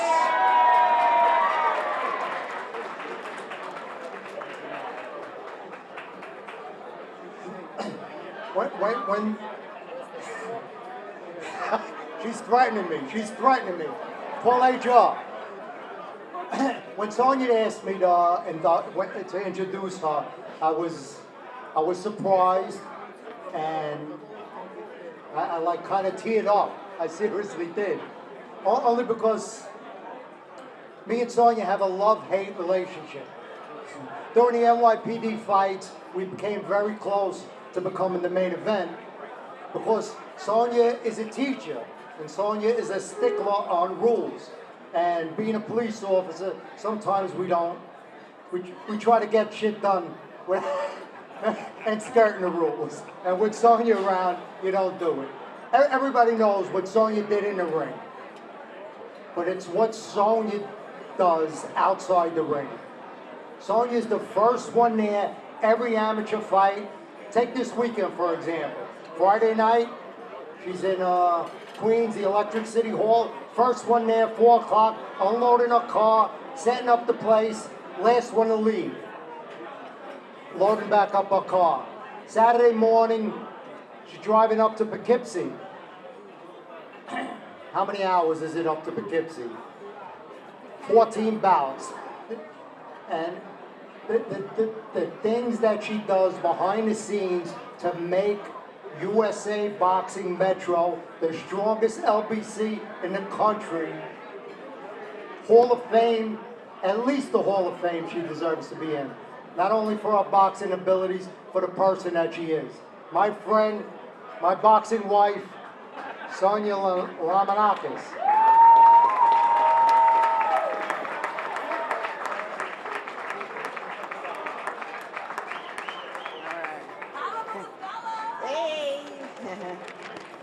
I thought about getting up here and using one of my school tactics to quiet the room down, but yeah. So thank you to Ring 8, thank you to Pat Russo, New York City Cops and Kids, thank you to Bruce at Gleason's Gym, who's been like a second father to me. In 2005, I packed a U-Haul and moved to New York City with dreams of pursuing my boxing career while teaching in the New York City public schools. After winning the Golden Gloves 4 years in a row in the Nationals, Lou DiBella was kind enough to offer me a slot to turn pro. I jumped at the opportunity and started my journey. I was really lucky to be able to box on cards like Victor Ortiz and Andre Berto undercard, really exciting undercards in Foxwoods. My career was short because the division I was in wasn't really popular. We're heavyweights. What can I say? I'm Greek. Our family's love language is food. I grew up with phyllo dough dipped in butter stuffed in my mouth every weekend when my mom would make spanakopita. So what can I say? But I made the best of it. I became a world champion and became a New York State champion. I never had the opportunity to handpick opponents. When I was 3-0, I boxed against Tansy Daniels, who was 4-0, and I beat her ass in Foxwoods.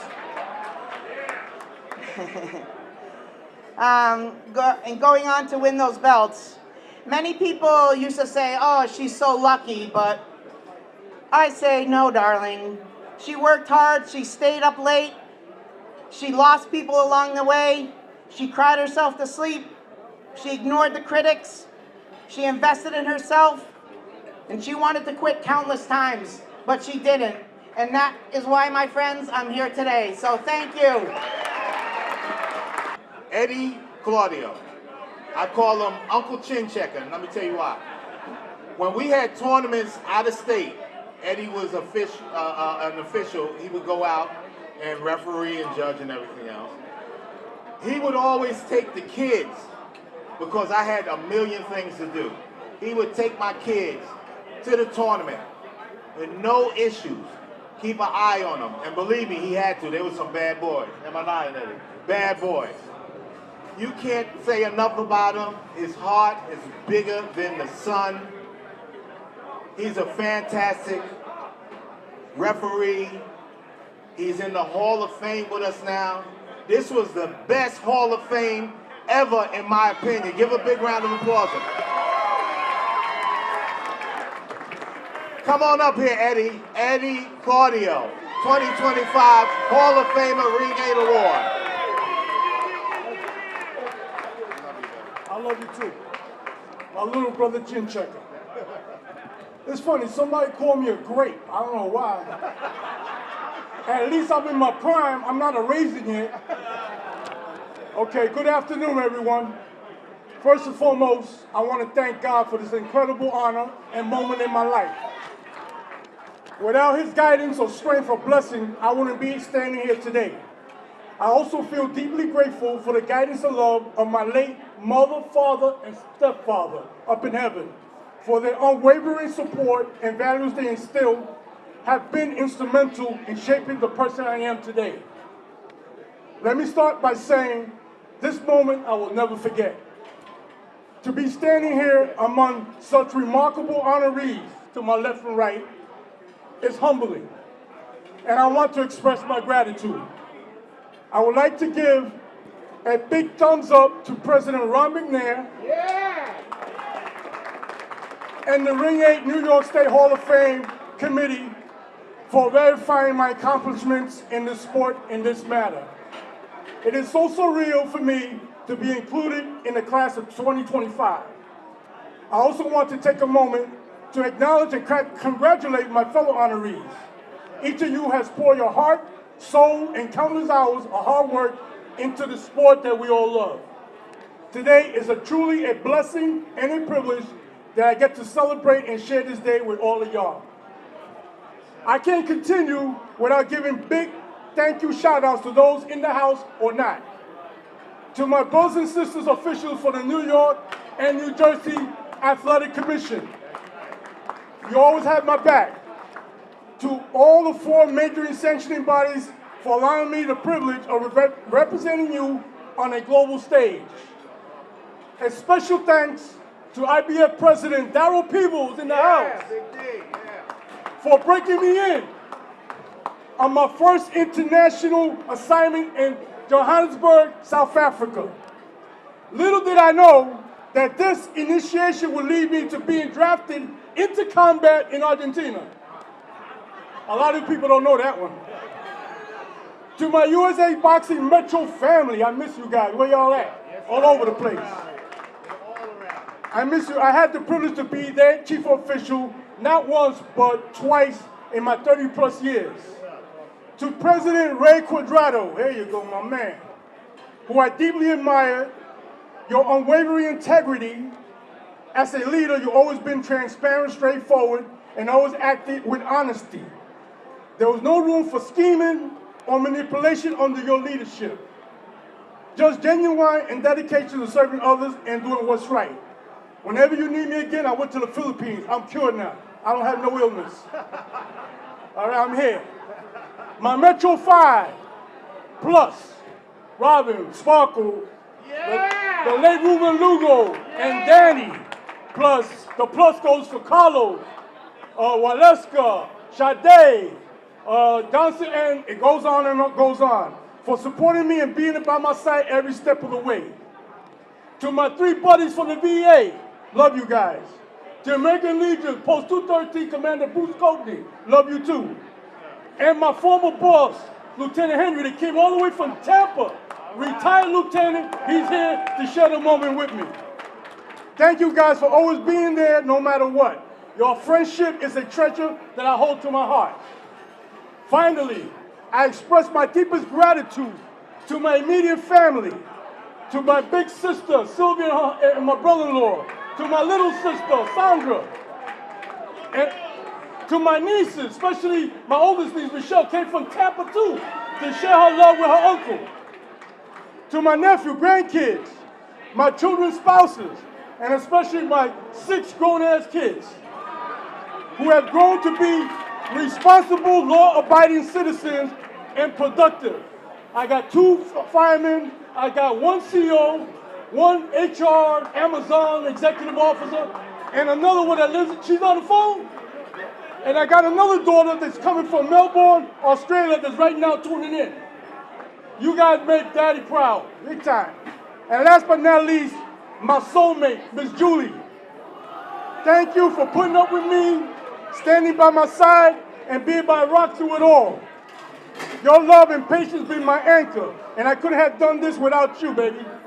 To all of you, thank you for being there for me, not just today, but through every step of the way of this journey. Part two. Real quick. When I look back in my life, I see a story shaped by boxing. For me, it wasn't just a sport, it was survival, a teacher, and eventually my purpose. I was born in Bushwick, Brooklyn, but grew up in the South Bronx in the early 60s, where the streets were tough and life wasn't forgiving. You had to know how to fight, not just physically, but mentally, because every day was a test of your strength. Boxing was my way of standing tall in the face of bullies at school and the pressures of a dangerous environment. It wasn't glamorous, it was necessary. But boxing didn't just teach me how to defend myself. It gave me discipline, focus, and outlet for my frustrations and fears. Every punch thrown, every beat of sweat, and every aching muscle reminded me that success wasn't handed to you. You had to work for it. As I grew older, I stepped away from competing in the ring and found a new path by becoming a boxing official. I saw it as a way to get back to the sport that has shaped me and to be part of the next generation's journey. Little did I know that officiating would come with its own lessons and challenges. In the ring, as a referee, you hold a position of trust. Every decision impacts the fighter in front of you. It's not just scoring punches and enforcing a rule. It's about preserving the integrity of the sport and ensuring every fighter gets a fair chance. That responsibility shaped me as a person. It taught me patience, precision, and how to remain calm under pressure. Through my role as the chief official of USA Boxing Metro, I had the privilege of mentoring others and promoting fairness in the sport. Watching young fighters step in the ring just like I did as a young man. I saw kids from neighborhoods finding confidence, their voice, and sense of purpose just like I had. Boxing isn't about winning or losing. It's about the courage to step in the ring, to face your fears, and to keep fighting even when life knocks you down. Those lessons didn't just make me a better official, those lessons made me a better person. Having said that, to anyone here who loves the sport, I encourage you to embrace that boxing offers, not just as a sport, but as a way of life. It's not about the punches you throw or the titles you win. It's about the person you become in the process. Thank you for listening.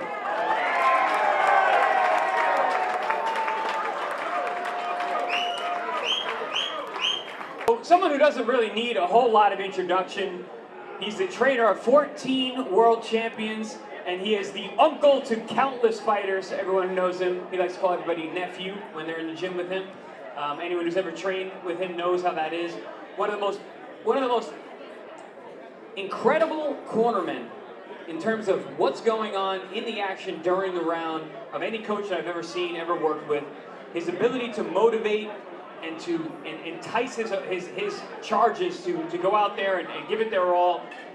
Andre Razier is just, he's a special talent with a special eye, but more importantly, his heart is what really matters, because when he deals with his fighters, they become his fighters, and it's a piece of him each and every time when it comes to training and it comes to fight night.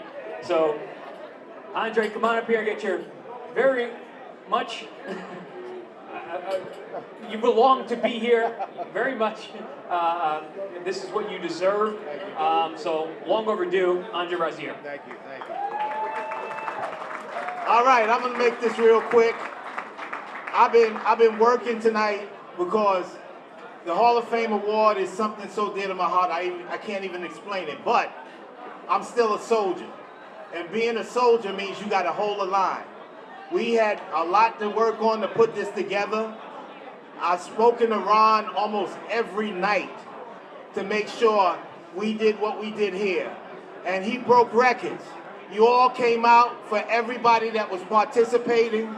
And this award is just a testimony to some of the things that I've done. But more importantly, we have to get the word out about boxing, taking care of fighters who have completed or retired their career, and advancing the sport like every other sport does. We have to be better. We have to be stronger. We have to be more focused. We have to follow the lines of improvement. Boxing is the only sport that I really, really follow. Basketball, the finals. To Super Bowl football. The World Series baseball. That's the only time you'll see my TV on the sport. Boxing is on all the time. Thank you so much for coming out.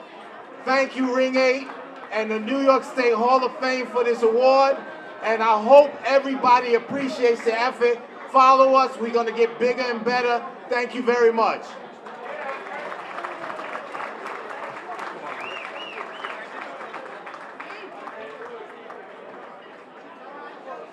She is the real deal, Amanda Serrano.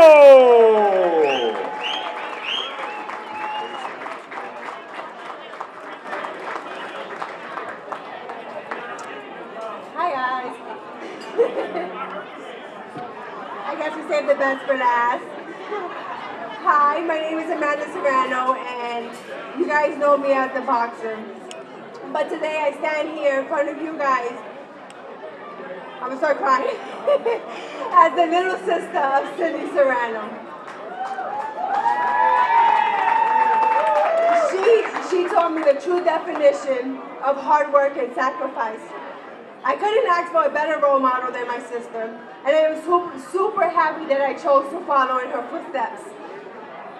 One of the proudest moments in my life and in my career was watching my sister fulfilling her dream and becoming a WBO world champion, and making us the first sisters to become world champions. And today, this moment, I am super honored. I'm gonna cry. I am super honored right now to introduce you to Hall of Famer Cindy Checkmate Serrano, class of 2025.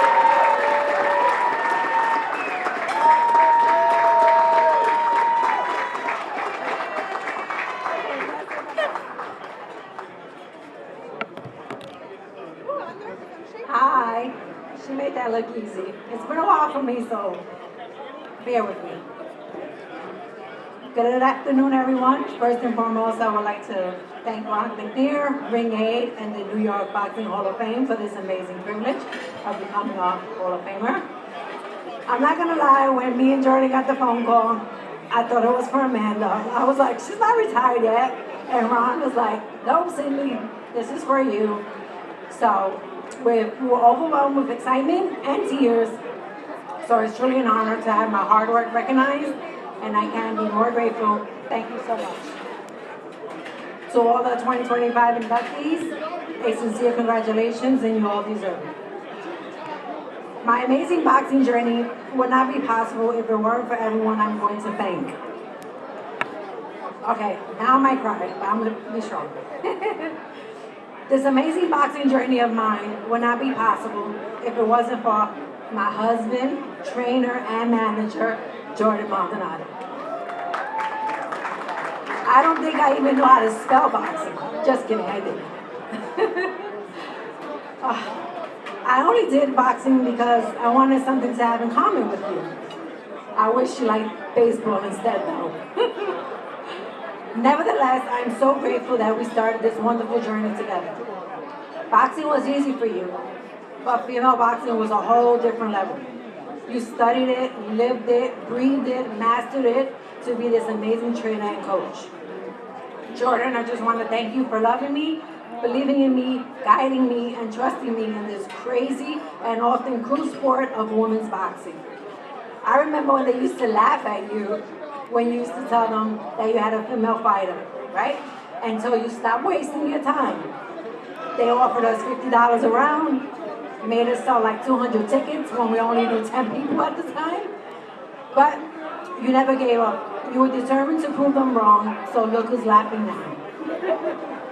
The 20 plus years we put in this sport wasn't easy at all. We had some good moments, bad moments, historic moments, sad moments, but the one thing I knew for sure is that I was always safe and protected with you. Thank you for making me an amazing fighter, a world champion, and I hope I made you proud. I love you. I would also like to thank Gary Stark Sr. for showing me some pretty impressive slick boxing skills that helped me perfect my craft. And Willie Vargas, who motivated me and helped me capture and defend my WBO championship. Thank you for believing in me, and it was fun working together. To my beautiful, amazing children, Destiny and Javon Maldonado, you guys are my purpose. You are the reason I never gave up and I keep pushing forward. You both bring me so much joy and lots of depth, but I will be nothing without you guys. You are my greatest accomplishments, and I'm so proud to be your mom. I love you. To my parents and my older brother Danny, thank you for being so supportive as I started this boxing journey. You all knew nothing about the sport, but supported me with open arms and encouraged me to continue, since you all knew I was passionate about it. Without your unconditional love, I wouldn't have been able to perform as well as I have. Thank you. To my family and friends, thank you for always coming out and showering me with love and support, for giving me encouragement to making sure I was always looking good in the ring with my AA outfits. I would just like to say thank you. I truly appreciate it. To my publicist, Fernando Gastambide, thank you for spreading the world of Serrano sisters in our beautiful island of Puerto Rico. To the MVP team, although you are in my boxing journey, you are definitely the light at the end of the tunnel. Boxers have nothing after they retire, and sometimes financially can't even retire. But because of MVP has done for my family and I, you made it easy for my retirement transition. I truly appreciate it from the bottom of my heart. Thanks so much, and I'm so happy to say the female fighters are in great hands now. Last but not least, my best friend, the baddest female fighter ever. My biggest contribution to the sport of women's boxing is my little sister, Amanda Serrano. Thank you for everything. It's funny because you always say I'm your role model, but if it wasn't for you, my journey probably would have not happened. Thank you for taking care of my baby in the very beginning of my journey, so you made it so much easier for me to concentrate on boxing, because I knew my baby was in great hands. I want to thank you for motivating me and keep me focused when I felt like I had nothing left to this sport. It has always been an honor to share the spotlight with you as a boxer, but it's an even bigger honor to share the same last name as you. As my sister, I love you dearly. Now go get that win July 11th. Tickets on sale soon, okay? Finally, I would like to thank everyone for coming here tonight and recognizing my achievement as a female boxer. Early in my career, if you would have asked me if fighting was a sustainable career, I would have laughed in your face. I was made to feel like women didn't belong in boxing. Standing here today, I can tell you that the heart and soul of a female boxer can never be replaced and deserve the shine and the spotlight. Now women are getting the recognition that rightfully deserve. I am honored to be a part of history and to be a Hall of Famer, to inspire all the girls out there that nothing is unachievable. Once again, thank you. Boxing is a game, and I call checkmate.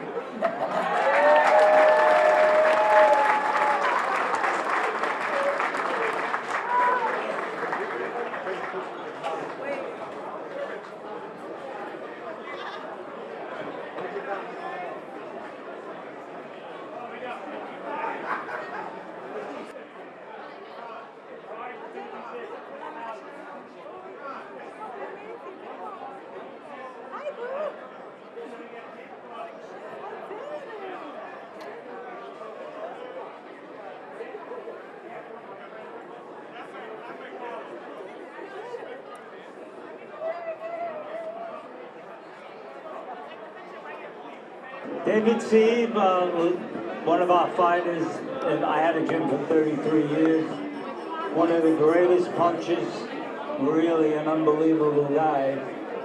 who kind of his career was cut short when he went to get a police officer, and he was a captain, world-class kid. He helped a lot of people and started to work with all the young kids and move them along the way. But when he was with us in my gym, he was probably the hardest puncher of all. So Ring 8 would like to honor David Steve as the Good Guy Award. All right, David. Where are you? I'm right here, Tommy. I'm right here. I'm messing with you, Tommy. All right. Hello. Talking here. All right. I'd like to thank my wife, Victoria, for putting up with me for 30 years. And after 28 years in the police department and with my partner running the Cops and Kids program, I have to say that boxing taught me how to deal with people. How to deal with people. And I want to thank Tommy Gallagher. When I walked in the gym when I was 13 years old, Tommy Gallagher taught me how to deal with people. People used to want to spar. He'd say, line up, you little animals, line up and then wait your turn. And you know, after years in the police department and years with dealing with boxers, I learned the same thing. So I lined them up and put them ready to go. So that's it. All right, thank you, Tommy. Thank you. All right.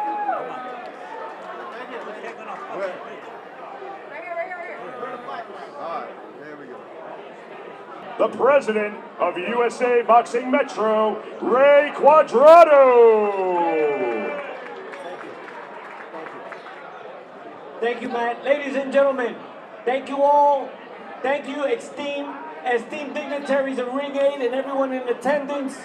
I have the distinct privilege of introducing a man who has dedicated his life to boxing, a man whose contributions left an indelible mark on both amateur and professional ranks, a man who has personally mentored and inspired me, Bruce Silverglade. Bruce, I'm short on time today, but I want to let you know, today we honor you, not just for what you've done in boxing, but for the lives you've touched, the champions you shaped, and the legacy you continue to build on behalf of everyone here for your tireless dedication and wisdom in your heart. Ladies and gentlemen, please join me in welcoming and honoring Bruce Silverglade.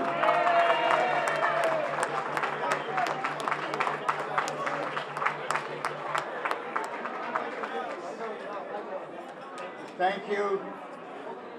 I'd just like to say thank you to Ron McNair, to Ring 8, and to everyone that's here. I've owned Gleason's Gym for the past 43 years.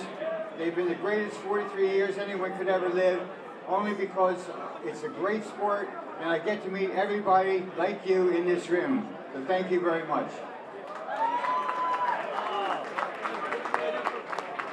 That's the best guy.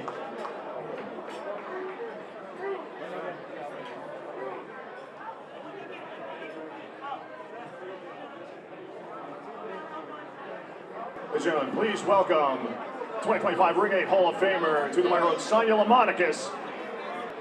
All right, everyone, this award is for a special USA Boxing Metro official. He started about 4 or 5 years ago with us under the direction of Biggie O'Connor, who we lost a couple years ago. He's intelligent, he's organized, he's kind, he's polite. He's been a wonderful impact for USA Boxing Metro. He's always on time, he comes early, he helps everybody out. We can trust him with whatever job we give him. And he's been a great addition to the team. So without further ado, we'd like to congratulate 2025 Official of the Year, Gunnar Sawarski. I winged it from my brain. Thank you. Congratulations.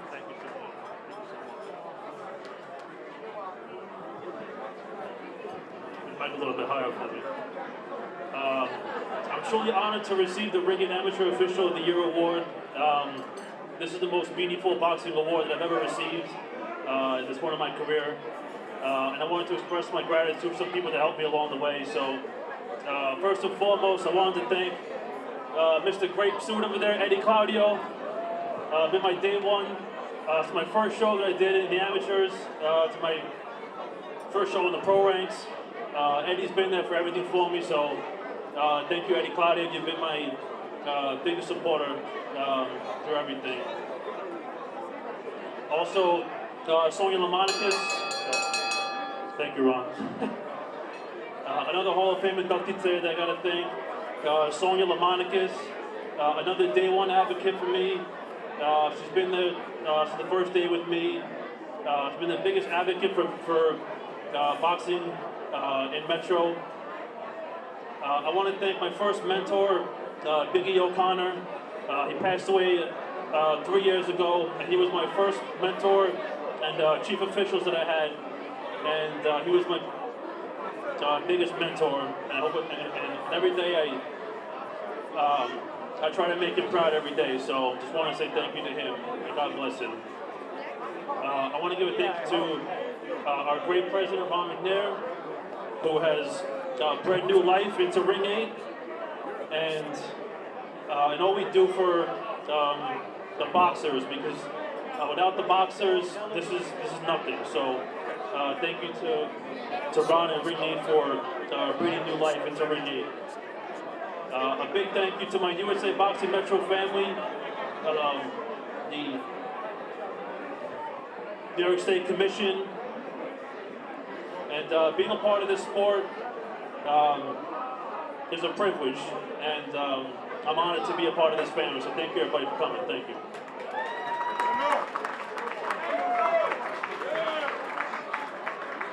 Ring 8, I've been in Ring 8 from the beginning, almost the beginning, and we had the pleasure of helping so many different kids and so many different guys. But we also like to recognize the kids that had great potential and got a little messed up with injuries and everything.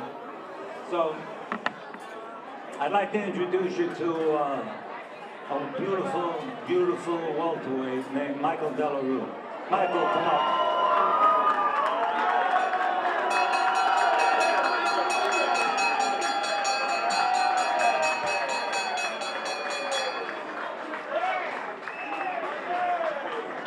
Hello, Michael. Hello, I'll just tell you a little something about Michael, how I met him and how things happened. But he was, John Condon from the Garden said to me, he said, you know, you got a kid that can really fight. I said, yeah, well, why don't you hook him up? So he said, we're going to make a 5-fight deal at the Garden. He won the gloves, and he actually would have won the gloves twice. He won the second time, he won the semifinals, but he got a broken jaw. And that's he won the fight. But that's how we got a little problem with each other, because he was supposed to fight Breland in the finals. We already fought him 3 times. And he went to the doctors. They said he had a broken jaw. He didn't say nothing. He said he got it wired. Then he came back to the gym a week before the finals. He said, I can fight. I said, no, you can't. Oh, he said, yeah, I can fight. I said, okay, you can fight. So all the way, he just hit the heavy bag. He didn't want to box because he had a broken jaw. But he showed so much great potential that John Condon in the Garden was going to sign him to a 3-digit contract. So we're going to honor all the guys that could have been there, and the reason why they couldn't have was because of injuries. So we started the Contender Award, which was the show I put together in 2020. So I'd like you to meet Michael DeLaRue. Fight anybody, everywhere. Bye. You're the best. I'm very happy to be here. To see all these people, that makes me very happy. And if it wasn't for you guys, the boxing family, you know, it'd be hard for me. So I really appreciate everybody that came to the program, and I just appreciate everything. Thank you very much.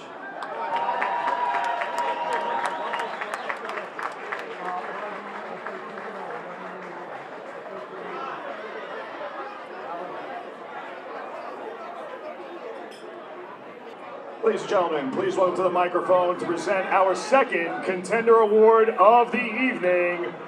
Ladies and gentlemen, Michael Trapani Jr. Hello, everyone. It's really happy to be here. Come on, quiet down, Hal. We're almost done. You can go home then.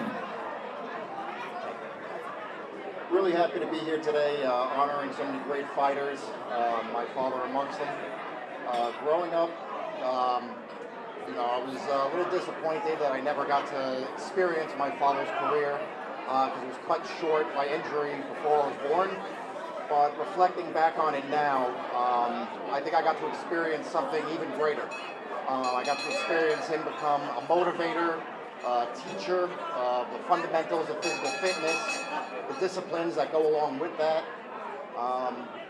Starting from a young age, when I was in kindergarten, my father teamed up with Mr. Bernard, started the Mike Trapani youth boxing, my old school Villa Maria. And then even to today, with his motivational videos he sends every day to the 5 a.m. club, as he calls it. Messages like, move a muscle, change a thought.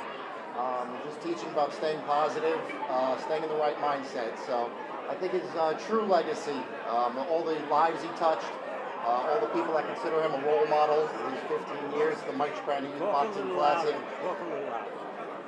And I think that's his lasting impact on the sport, how many lives he touched, how many people he consider him a role model. So I'd like to honor him today with the Contenders Award and wish him congratulations.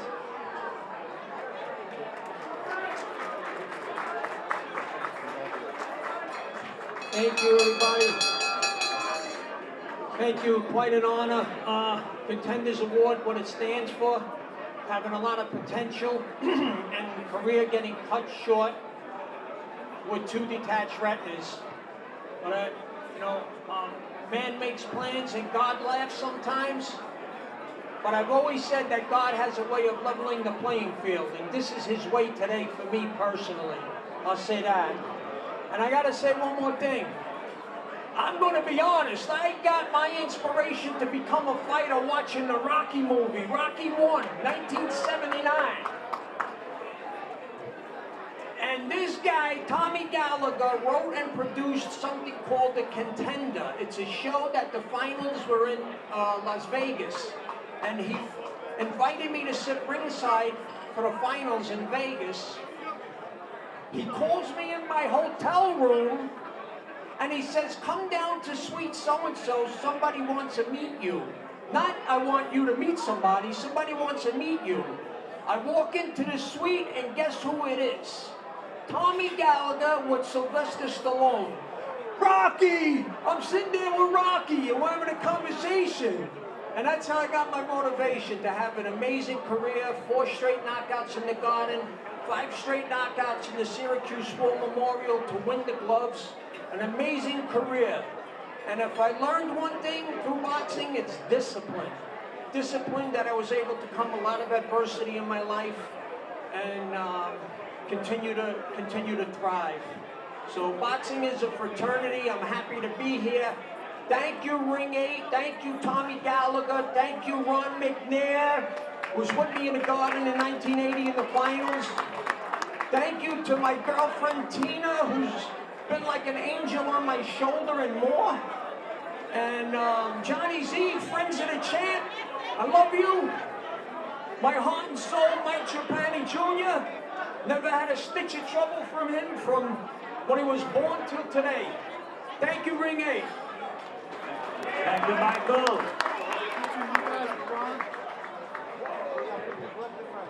Let me get in there. Get in here, baby. Come on.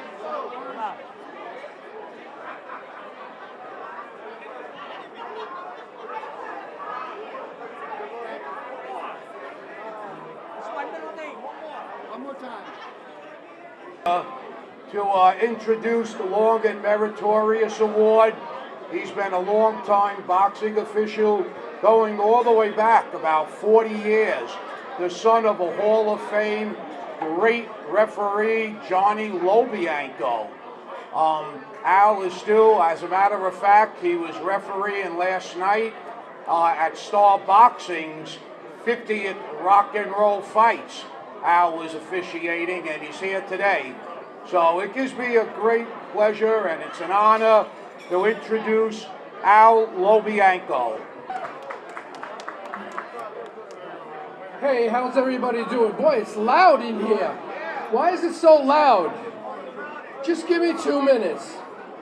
First of all, I do want to thank my dad for instilling boxing in my life as a career it wound up to be, and it's something I love. I also want to congratulate all the honorees today and the Hall of Fame recipients for their time and effort that they put into the sport that made it so great today. This is really an honor.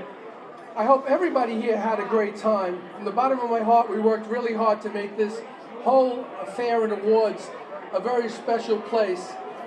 Being a referee, I consider myself just an official, but I want to thank for the acknowledgement and thank you very much for the love. I really appreciate being part of the sport and everybody that I've been associated with in this room. Thank you very much. Thank you all for supporting us too. Please welcome, ladies and gentlemen, Second District Assemblywoman Jody Giglio. So not only is Al a friend and a champion in my heart, he's also a jeweler. So if anybody needs a new pinky ring, you got to go to the jewelry clinic in Riverhead.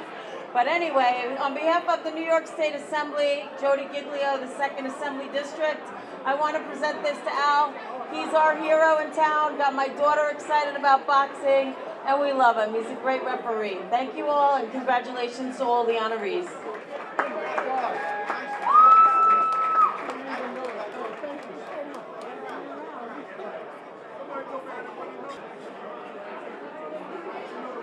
At this time, ladies and gentlemen, we are now going to present the Cut Man of the Year Award. To do the honor, ladies and gentlemen, please welcome to the microphone, announcer extraordinaire Nino Del Buono. Good afternoon, ladies and gentlemen. Good afternoon. I'm proud to be here today, and this is quite an event. I have a story here for you about my dear friend whose journey begins in Sicily. A little girl was unfortunately taken advantage of by an elderly gentleman. A little girl, 11, 12 years old. As a result, this little girl gave birth to a baby boy who immediately was placed into an orphanage. However, across the ocean, all the way to South Philadelphia, Pennsylvania, we find a couple only married a few years and who apparently could not have children. Following the necessary arrangements, a 6-month-old bundle of joy found its way into the loving arms of a couple who wanted this baby terribly. They loved this baby. So, the unexpected happened. Following the arrangements, this couple, who thought they couldn't have children, were able to have 4 more children to complete their beautiful family. A dream come true. They named this little baby Giuseppe. And little Giuseppe, at the age of 6, began playing several sports. He loved playing baseball, football, hockey. But it wasn't until Giuseppe saw Rocky 1 that he dreamed of being Rocky someday. So he told his dad he wanted to be a fighter like Rocky. The next day, he and his father went around the neighborhood looking for a gym to get started in. So they began. And Joey got involved in amateur boxing. Then when he became of age, he turned pro. And he had 14 professional fights. Unfortunately, he blew his knee out and ended his career, but it did not lose his love for boxing. He continued hanging around gyms whenever he could. So, ladies and gentlemen, Joey found his niche. He hanging around the gyms, and Joey went to gym after gym, finding what to do. So, ladies and gentlemen, Joey found his niche when he saw these cut men repair this young fighter who was cut very badly and needed work done. They patched him up, and he went on to win the fight. That put a mark in Joey's life that he wanted to be a cut man. So Joey took every opportunity he could in the boxing sport. Nothing held him back from his amateur career to his pro career as a cut man, a coach, until finally he became one of Philadelphia's premier boxing promoters. He is acclaimed for promoting shows in the legendary Blue Horizon, the 2300 Arena, and many of the casinos in Philadelphia and Atlantic City.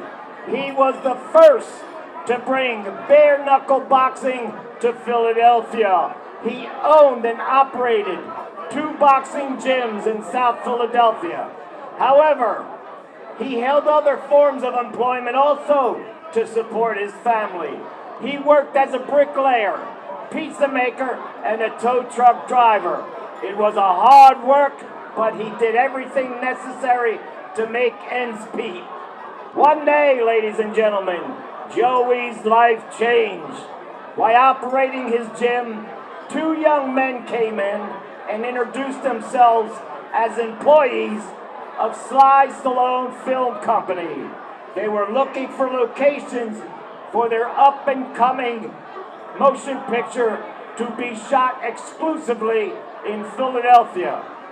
After considerable conversation with Joey, they realized that he knew quite a bit about boxing and pretty good a lot about Philadelphia. So before you know it, Joey was asked to be, if he was interested in working for the film company, looking for suitable locations for their up-and-coming motion picture. Joey jumped at the opportunity. In a few days, Joey was named technical advisor for the film project. This put him in position of being in charge of all the background people, casting all the background people. He was responsible for giving Gabe Rosado a major part in the motion picture. He was also the point man in casting the popular Philadelphia referee, Sean Clark, in a major role. And the famous motion picture was called Creed. We all remember Creed. And that was shot entirely in Philadelphia. And Joey himself appeared in a scene with Sly Stallone. And as fate would have it, Joey was magically propelled into the motion picture business. Ladies and gentlemen, the next inductee into the 2025 New York Boxing Hall of Fame, Giuseppe Joey I. Intrieri.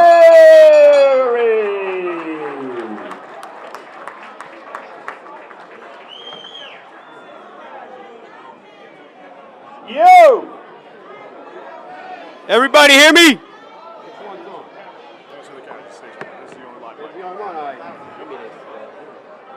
Nice to see you again. Saw you last night, right? Did a good job. Thank you. Good job last night, the fights.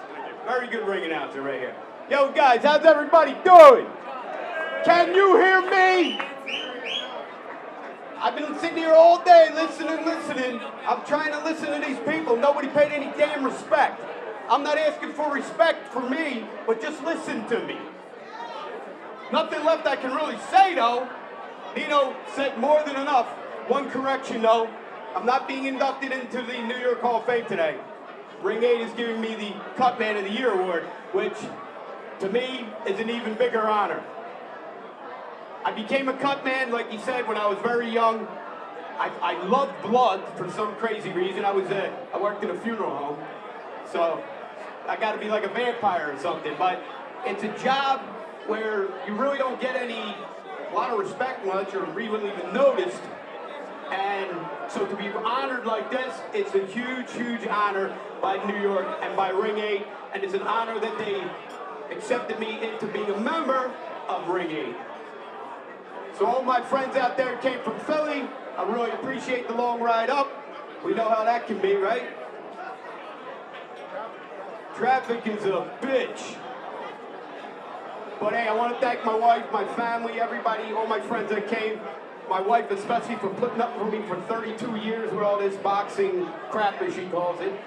But I just want to, acknowledge everyone that's here. Some of the people that I've worked corners for, all the referee table I've worked fights with every damn one of them back there. One of the greats who's being inducted tonight is Benji Esteves. But I really want to thank everybody because boxing I'm like what you would call a boxing junkie. Anyway, I've done everything in this business and I can't get enough of it. And every time you think you had enough on a Saturday night, by Monday you're right back to the same stuff. So we're like, everybody here, we're all just like boxing addicts. And this is great because this is what we need to keep boxing alive in our area. It's from Philadelphia here to New York. So again, thank you. I want to thank everybody. Thanks, Malvina. You do a great job in New York there, honey. All right. All right. Thanks, everybody. I appreciate it.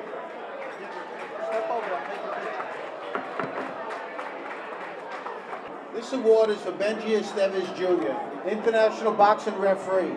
Benji started his pro career in 1992. He was the ref to some of the biggest names in the game. Canelo, Russo, Lara, Danny Garcia, Charlo, Easter, Triple G, and the list goes on. 811 bouts long. How do you become a high-profile referee like Benji Esteves? Well, his amateur career started in 1982.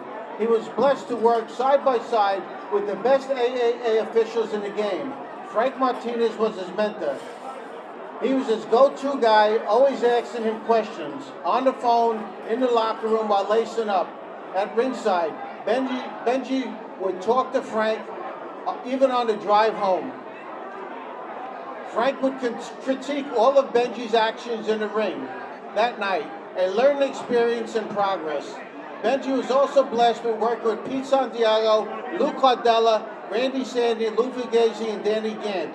All of these referees gave Benji the foundation to greatness.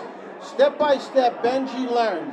Benji looked, listened, and learned, put his time into the game. The talent, which was always there, took over, and it became awesome talent. A marvelous career as a referee. Benji retired, 32 years as a pro, 10 years as an amateur. Benji Esteves, a respected name in the game. The Ring 8 Excellence in the Art of Refereeing Award goes to Benji Esteves. Oh, you're right here, I'm sorry.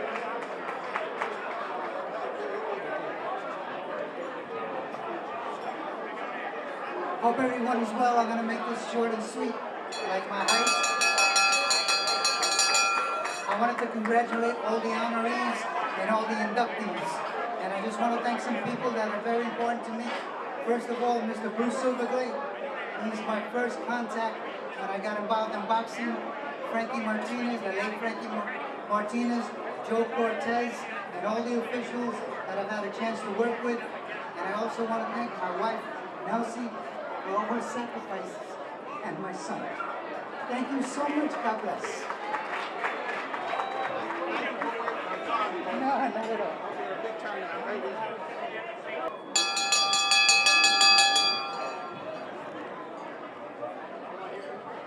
Good afternoon, everyone. Before I start, I'd like to acknowledge the table of the New York State Athletic Commission, which is here today. Athletic Commission, And also I would like to acknowledge Matt DeLaRue's parents, which in the back, Mr. and Mrs. DeLaRue.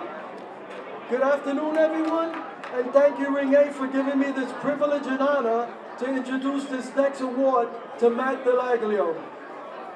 In 2015, Matt DeLaRue was appointed to the New York State Athletic Commission under Executive Director David Berlin as Athletic Activities Director. At the time, Matt was working very closely with boxing director Eric Bentley. He was very quick to learn all aspects of the position, which consists of contracts, rules and regulations, and matchmaking. Matt is very knowledgeable of boxing, since as a young boy, his father would take him to the fights. He also worked with Kathy, Duva, and Jolyn at the main events. In 2017, under former executive Kim Sumbler, Matt was appointed to Director of Boxing. Matt did all the contracts, matchmaking, and enforcing all New York State Athletic Commission rules and regulations for all the boxes, camps, and did a great job. In 2024, Matt was appointed to Executive Director under the Secretary of State, Mr. Walter T. Mosley. Matt works well with all referees, judges, doctors, inspectors, and deputy commissioners. Matt has proven to be a great leader, running the commission in a professional manner with pride and integrity. If there is anyone who deserves this integrity award, is Matt DeLaRue. Matt, can you please come and accept this award? Congratulations, Matt.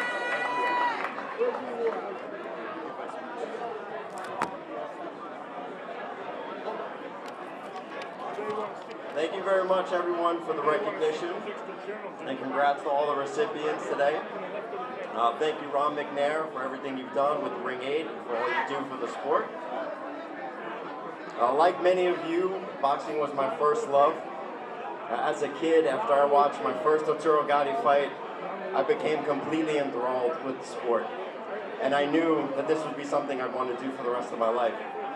I would spend countless hours studying the history of the sport, watching old fight films, searching through BoxRec, attending every local fight I could, and even sneaking in the back to meet some of my favorite fighters.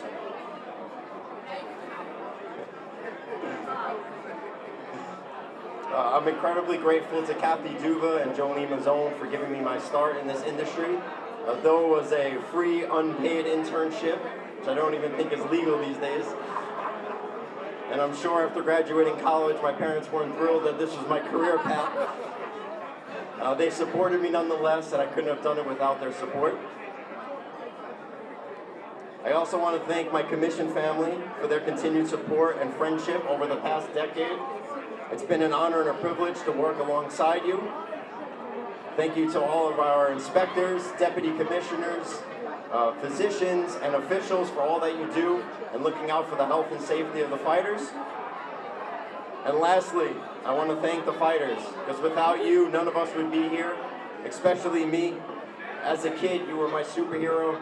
You were who I admired and looked up to and inspired to be like. And you showed us with heart and determination that anything is possible.